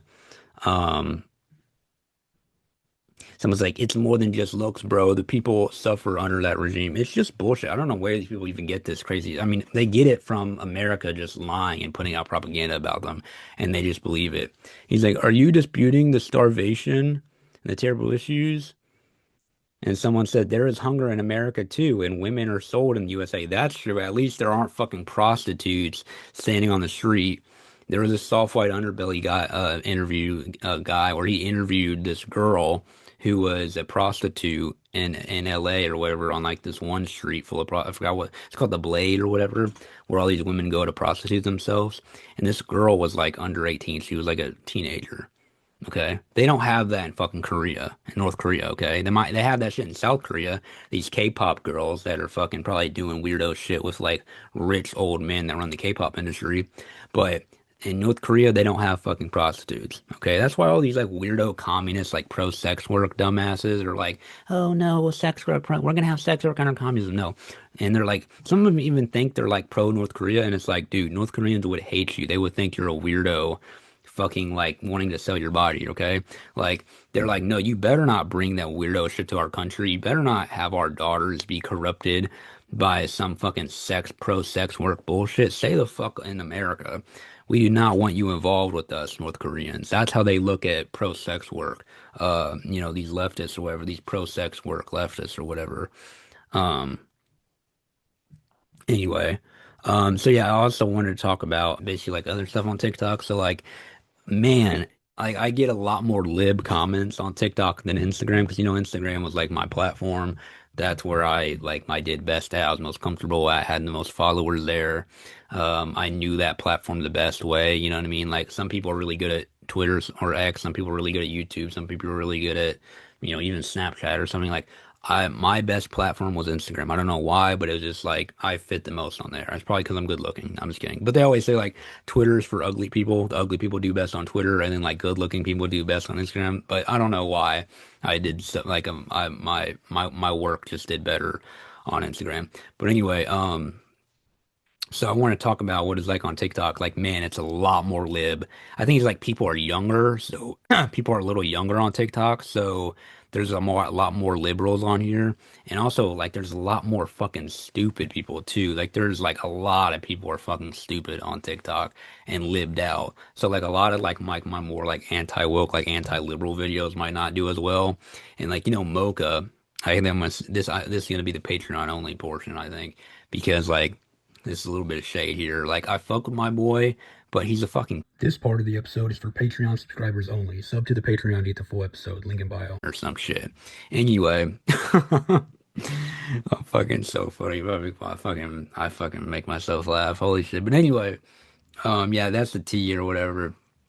But I don't like gossiping. I just talk about it because I think it's funny as fuck, and I just like how it's like I like to give social commentary because on the podcast, or from my podcast, I say like we talk about geopolitics, history, and culture, and this is the cultural part. I like to have social commentary. Like I'm a social commentator. You know what I mean? I'm a social critic. You know what I mean? So like this is part of my social criticism, you know what I mean? But like real actual gossip, I don't play in with gossip. Like there's so much shit I could talk about, especially with like other shit and like other political commentators on here in this space or whatever, that I don't because I'm anti-gossiping. You know what I mean? Like I hate gossiping. Like I don't want people to talk about my personal shit, so I don't talk about other people's personal. It's just a rule. Like I'm not like gossiping is like for women. I'm not a woman. Even women shouldn't do it. You know what I mean? But at least if you're a woman, it's a little, I mean, honestly, nobody should do it. But if you're a man doing it, it's 100 times worse.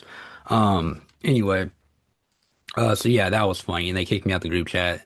And this one girl who I'm inviting on the show, her name's Champagne Socialist. We are mutuals on Instagram, and we were mutuals on TikTok too. Yeah, Socialista Champagne. She's the shit. She has 23K followers. Yeah, she's the shit.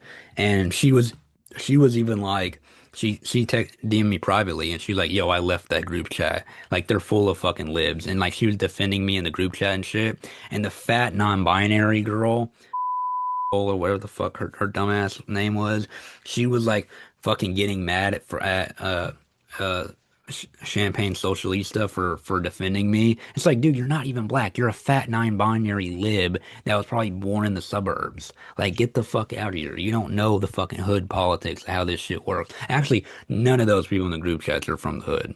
Okay, so like they just don't understand that I'm a working class guy. I don't play by these gay fucking liberal leftist rules. You know what I mean? Anyway, I can stop sharing this now. Like I don't play by these fucking gay ass rules. That's what they don't understand. You feel me? And so yeah, like um, she was defending me. The fat non-binary they them was got mad because of course the fucking fat non-binary gets fucking mad. Her liberal ass. Anyway, and then um, she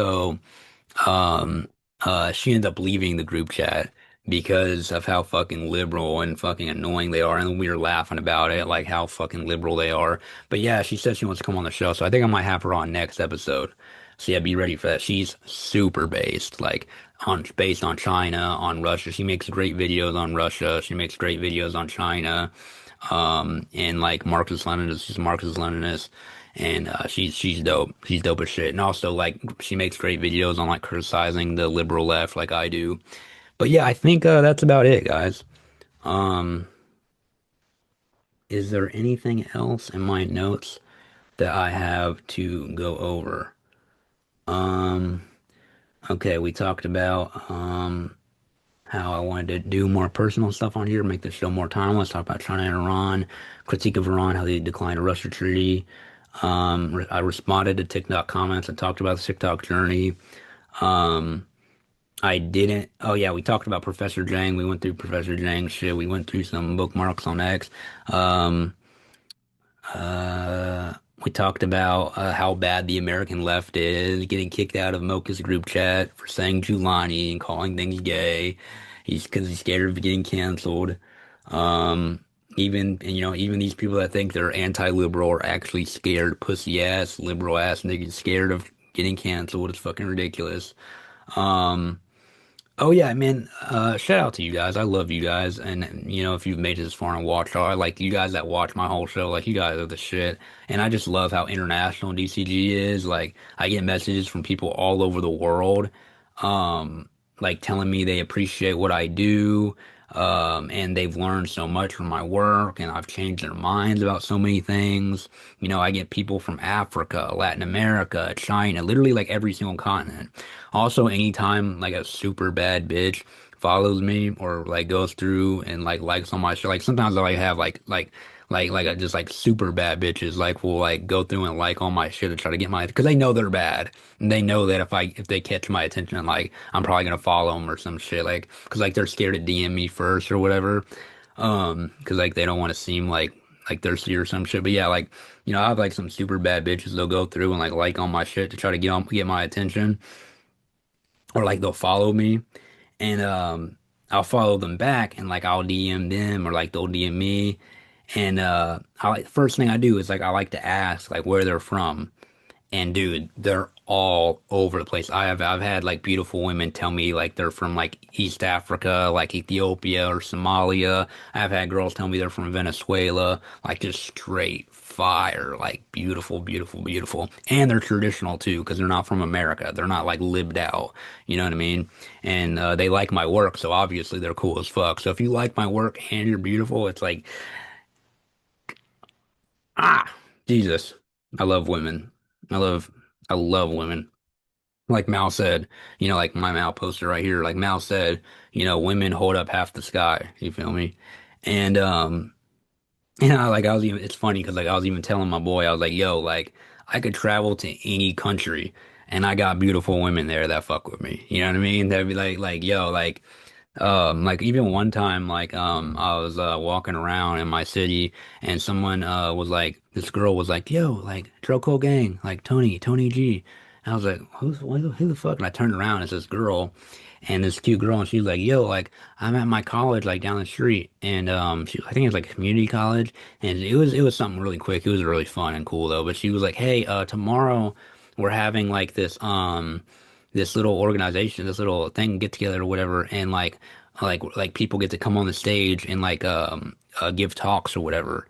And like she's like my group, like we haven't figured out like who we want to like have a talk or whatever, but it's about like media and like it's about like journalism. It's like a journalism and like media, social media class.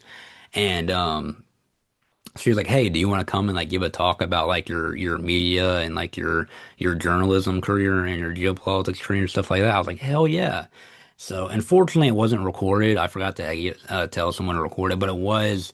She did take pictures of it. I posted on my Instagram before, but of course my Instagram's down. But yeah, that was awesome. Yeah, and it shows like I could literally be walking in like fucking Ethiopia or like fucking Venezuela or Mexico, and I could, there are women that I'm following that I could just go through my following list and like, or just say, yo, I'm in Mexico, and then I'd have people hitting me up like, and you don't have to be a woman. You can be like, as long as if you're a guy, as long as you're cool as shit, and you can be like, yo, like coming over to the crib, we can have tacos. We're in Mexico. Show me around the city. I just love how because the American left is so fucking retarded and lived out, um, and I talk about geopolitics, of course it naturally makes like my base and my listeners and my viewers very like international. So I get a lot of viewers from all over the world. And I love that. It's like my favorite thing about my show and what I do is like I love the global South. I hate the West. I'm like Dugan, you know what I mean? Alexander Dugan. Like I hate the modernity of the West and colonialism and imperialism and all this liberal bullshit because they're the one who invented all this liberal bullshit. You know what I mean? I hate whenever libs try to like be like, oh, like autism, gay and black and minorities. Like, no, us minorities are usually working class people and we're not like all pro sex work and all this shit. I hate when libs try to like group minorities into like their gay bullshit. You know what I mean? And it's like, obviously, I'm not fucking anti-gay. You guys already know this. I hate even having to say this, but like, I have trans friends, I have gay friends. One of my best friends was gay. Shout out Trevor. He passed away. He was like a drug overdose in New York. R.I.P. Miss him to death. But yeah, and he was gay. He's like literally my best friend. He was one of the people that really helped my career and get me into things. And he was gay. It was kind of fucked up because he was a little older than me and I'm not gay. And he was kind of like always trying to, like he let me stay with him because I had nowhere else to stay at in New York at the time. And he was always trying to like flirt with me. This part of the episode is for Patreon subscribers only. Sub to the Patreon to get the full episode. Link in bio. If you have a girl that you guys are talking romantically and the girl obviously comes over to your house, that's obviously different. But me and Trevor were known, like he knew that, like he started the relationship as friends. I didn't even know he was gay at first, right? Or I didn't really care. And then like obviously I found out he was gay, but it was like, okay, I don't have a problem with gay people. Like you're my friend. Like I thought we were truly friends. And we were, honestly. It's complicated. You know what I mean? It's complicated. Some people are like, oh, that's sexual harassment. That's wrong. And, it kind of is. I get it. But like, I'm an adult. You know what I mean? If I truly didn't want to be around him, I wouldn't have been around him. You know what I mean? But he did help me out a lot. You know what I mean? And, you know, but yeah, he was gay. And, I don't know if he just like helped me out because he was honestly my friend or if he was just like, because, a lot of gay guys like straight guys, you know what I mean? Like they always try to like fuck straight men or whatever. I don't know what that's about. But I don't know if he was just like trying to be like do all that. Honestly, I don't know. Maybe it's a little bit of both. It's complicated. But yeah, my boy Trevor, I don't know if you guys, this is OG shit way back in the day. Trevor Memes Bazil. Some of you guys might remember this guy from way back. He was a genius, man. He was truly an artistic genius, and he put me on a lot of people, and that really like he introduced me to people that like ended up like reposting my stuff and like really putting me out there, let me stay in New York and shit, and like network, and like that really started off a big basis of my career. Not like a big one. Because a lot of them tried canceling me later over some bullshit or something. A long story. Maybe I might get into that one point. I think I've already talked about it on my podcast. But yeah, so like, but no, they did help me out. They like a little bit of, I bet still a little bit of my audience, a little bit of my base came from way back when, all the way back then, back when I was 18, just starting out doing this shit. But yeah, I guess this is the end of the episode, guys. Yeah. I've been through one thing I want to say, man, like then we're gonna close out is like, dude, being from the hood and like being in America, I'm a working class guy, I've said it 1,000 times, but it's such a part of my identity. That's why I say it a lot. And it means a lot to me. Same thing with Stalin, what I mean? Stalin's from a poor family too. And man, I've been through a lot of misery. I have been, growing up, not being able to get jobs and having to like buy myself shit, growing up in a poor family. Like I sold weed when I was 16 years old and like, this part of the episode is for Patreon subscribers only. Sub to the Patreon to get the full episode. Link in bio. About shit. Anyway, and my mom was like, why do you have bullet holes in your car? I was like, I don't know. Like, I don't know what happened. Anyway, yeah, so I've gotten shot at 16 years old. I've gotten robbed at gunpoint. I've gotten set up. I've had women do horrible shit to me, like set me up. I've had women, that I fell in love with, break my heart. I've had people lie on me. I've had people try to cancel me. I've had people betray me. I think some people just like, I think luck is kind of like, I don't believe in luck, but like, I've been through a lot of fucked up, miserable shit in my life. That's why, like, I think like I'm good for this kind of shit because there's nothing the CIA can do to me. Like with Fred Hampton and shit, like they tried fucking with him so much and he wouldn't stop because he's from the hood and he's probably been through way worse shit the CIA can ever do. So they just had to kill him. You know what I mean? Like that's Fred Hampton, right? That's why I have him on my wall right here, right? He was about my age when the CIA took him out. You know what I mean? And basically what I'm saying is like people like me and Fred Hampton, we come from the hood, and when you've been through such miserable shit growing up in that kind of life, there's not much that the feds can do to you. You know what I mean? Because they hate what we say. They hate that we're trying to organize the working class. That's their biggest fear. Um, but there's not much that they can do to me because I've already been through so much. That's also why, like, like this is a good job for me being a journalist and a political commentator and like being on putting myself out there. Is that I get hate comments all the time talking about every little thing they can. Sometimes they even just make shit up. And like I've had people go through my following list, and just like copy and paste like literally the most insane shit that I'm like a crazy like rapist, Nazi, just like the worst possible things you can think of. Like what's the worst thing you can think of someone? Like if you had to make something up about someone to ruin their career or something, you'd be like, oh, he's racist, he's violent, he's abuser, and he's a rapist. Like none of this is true. And also, of course, most people don't believe it because they don't have any proof. But people that already kind of didn't like me, of course, they love when they see shit. But yeah, there have been people that literally just would like spam shit in my comments. They would go and DM everybody that I'm following, like DM like a copy and paste of the same story. And I've literally found out that there were group chats dedicated to trying to ruin me and my career. You know what I mean? And try to spread lies about me so that try to like ruin my media career or whatever and my journalism career. None of that matters because there's nothing you can do to me that I haven't already been through. Like, and also I'm a dysfunctional motherfucker, boy. You don't fucking know what my childhood was like, what it's like living in the hood. You don't know what I've been through fighting every fucking day because I was a little short, scrawny kid living in the hood.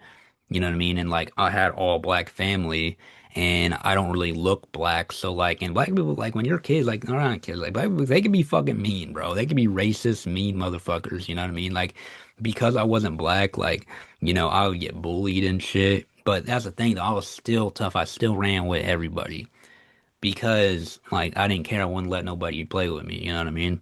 And so I got treated like shit. You know what I mean? I still love black people, but I've gotten treated like a lot of times when people were being really nasty to me growing up, they were black people, unfortunately. But I also think it's like the CIA that tries to like put this degenerate, violent culture into the black community, like within the rap songs and all this shit. So I don't really think it's their fault. But but yeah, like I've been through a lot of shit, been through a lot of misery. I've been to This part of the episode is for Patreon subscribers only. Sub to the Patreon to get the full episode. Link in bio. But yeah, I can't talk too much about it because of the legal shit. My lawyer advising me not to talk about it. This is the first time I've ever talked about this shit on my show. But like I said, I wanted it to be more personal. You know what I mean? Like I want people to be able to listen to this show, this episode, like 5 years from now and still like it. You know what I mean? And still know stuff about me and just I want to share my story. You know what I mean? And I think it's good. I think it's good to understand people. You know what I mean? It's also entertaining. You know what I mean? But basically, what I'm saying is there's nothing the feds can do. There's nothing the capitalists can do. And all my enemies, there's nothing that my enemies can do to me that's not already been done. You know what I mean? Like, and think about luck is like, let's say you're in Gaza, right? When a bomb drops, sometimes a toddler, gets his fucking legs blown off. And sometimes the person next to them, the bomb, like the shrapnel just like flew like right by them and missed them. Is that luck? I don't know. But sometimes worse shit, and like let's say the person that the bomb didn't hit, they were a worse person. Maybe they stole a lot, they cheated, they lied, they were kind of a bad person. And the person that got their legs blown off was like one of the best people in the town in Gaza. Like they always gave people stuff, they helped people out whenever they needed. They were just such a nice guy. And the bomb just happened to fall on him. So I don't know what luck is, but I just know that sometimes we live in a fucked up world where bad shit happens to good people or just people that don't deserve it. You know what I mean? I'm not saying I'm perfect, but I've been through a lot of miserable bad shit that a lot of people don't know about. And a lot of shit that I don't even want to talk about. And I've been through a lot of fucked up, miserable shit. And I'm gonna fight to the death. This is the shit I believe in. You know what I mean? And still, no matter how much miserable shit I've been through, that still gives me PTSD. That still fucking, it's horrible or whatever. I'm still strong enough. Fuck that. Like, I still, like, I'm not, like, I never, like, I might be depressed sometimes, but I'm never someone to be like, oh, I have depression. I might have problems socializing with people, but I never say I have, like, autism. You know what I mean? Like, I'm just a fighter. I'm a natural fighter. My Instagram gets deleted, all my work. Yes, I was devastated. Yes, I was depressed for a while, but I'm still a fighter. I still get on here and make episodes, even though I don't have my Instagram to say, hey, new episode out anymore. I still get on and make a TikTok. I'm like, oh fuck, I can't make a new Instagram account. Okay, then I'm gonna make a TikTok and I'm still gonna fight and I'm still gonna build. Nobody can stop me. You know what I mean? And no matter how miserable I've been, I still realize like, wow, I have it. So I still appreciate what I have. You know what I mean? Like, look at how people are living in Iran whenever their daughter got blown up in their school by a bomb. Look at the people in Gaza and that have been starving. Like shit can always be worse. So I'm appreciative of what I have, and I'm gonna fight to the very fucking end. I believe in this shit heavily. You know what I mean? And like what Stalin has done. Stalin has literally, quite literally, people that have lived in peasantry in absolute miserable situations for their generations. Poor people that literally can barely feed themselves. Think about how bad poverty can be and how horrible and miserable it can be. And Stalin changed that and turned a literal war-torn country full of poor people and peasants into a literal space age country going into space. By the time he took over, by the time that he died, Soviet Union was a war-torn peasant country to a space age second most powerful country in the world. Mao, same exact thing. Took a fucking war-torn country where people were miserable and millions of people miserable and poor, can't even afford to live a comfortable life. Now look at China. Look what he's done. Fred Hampton, at only 21 years old, how much shit he has influenced with people like me and millions of other people. These three people, like the stuff that they've done, that's who I look up to, and that's what I want to fight for. And I'm gonna keep doing it for as long as I can, until they have to physically stop me. You know what I mean? But guess what? Just know that I'm not suicidal, right? And I would never do anything crazy or stupid. I would never, so if they try to like frame me for something in jail or something, or try to say I off myself or something, like none of that is real because I care about this shit way more than anything. I don't care about personal relationships. I don't care about girlfriends. I don't care about girls. I don't care about looks. I don't care about cars. I mean, I might like cool cars. I might like beautiful women, but I don't, compared to this shit, I don't give a fuck about any of it.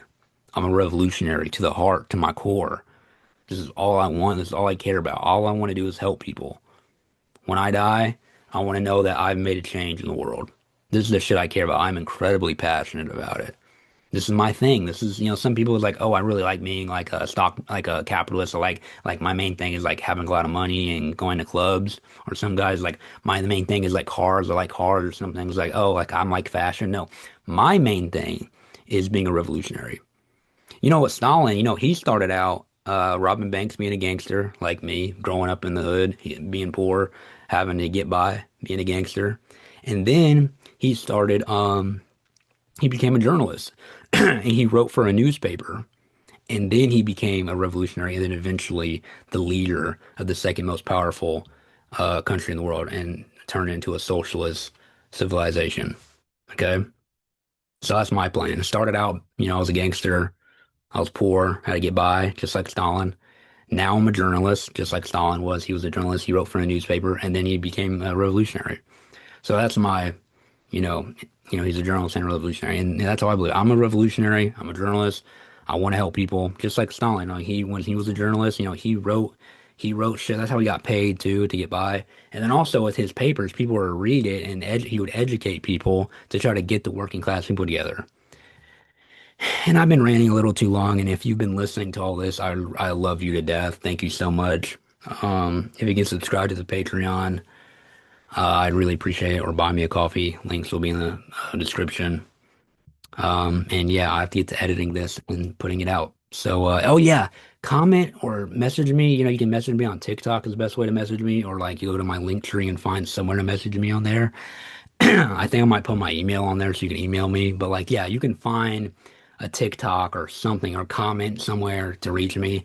And guys, let me know if I should start live streaming. Let me know if I should start live streaming because right now it's like I'm not live streaming, I'm just like putting it out. But I'm really thinking live streaming is the way to go. And it will still be just like this. I'll live stream and then I'll put this stuff out on like when it's done on Spotify and everything on podcast platforms like other people do. It's just that like while I'm recording it right now, this would be live. So guys, let me know if I should start live streaming, if that's worth it. I just don't really know how to do it. And I like being able to like have the editorial control afterwards. Like a lot of times I like to like take stuff out because I'm a crazy ass nigga. Sometimes I say shit that I shouldn't say, so I have to take it out later when I'm done. So I kind of like having that, but I don't know. Maybe the live stream is the way to go. So let me know if I start live streaming. Let me know what I should talk about next. Make sure, or if you subscribe to the Patreon, Patreon is the best way to message me. Also, buy me a coffee. So if you become a Patreon, if you become a patron, like all you have to do is subscribe for $5 on Patreon, and you can message me on there. That's the quickest way and best way to contact me. So yeah, let me know if I should do live streams. Let me know what I should talk about next. And let me know if you appreciate what I do. I love getting messages like that. That's the only thing that keeps me going is you guys and your messages and your support. So I really appreciate it. And yeah, I really appreciate it. I fuck with you guys. So until next episode. All right, peace.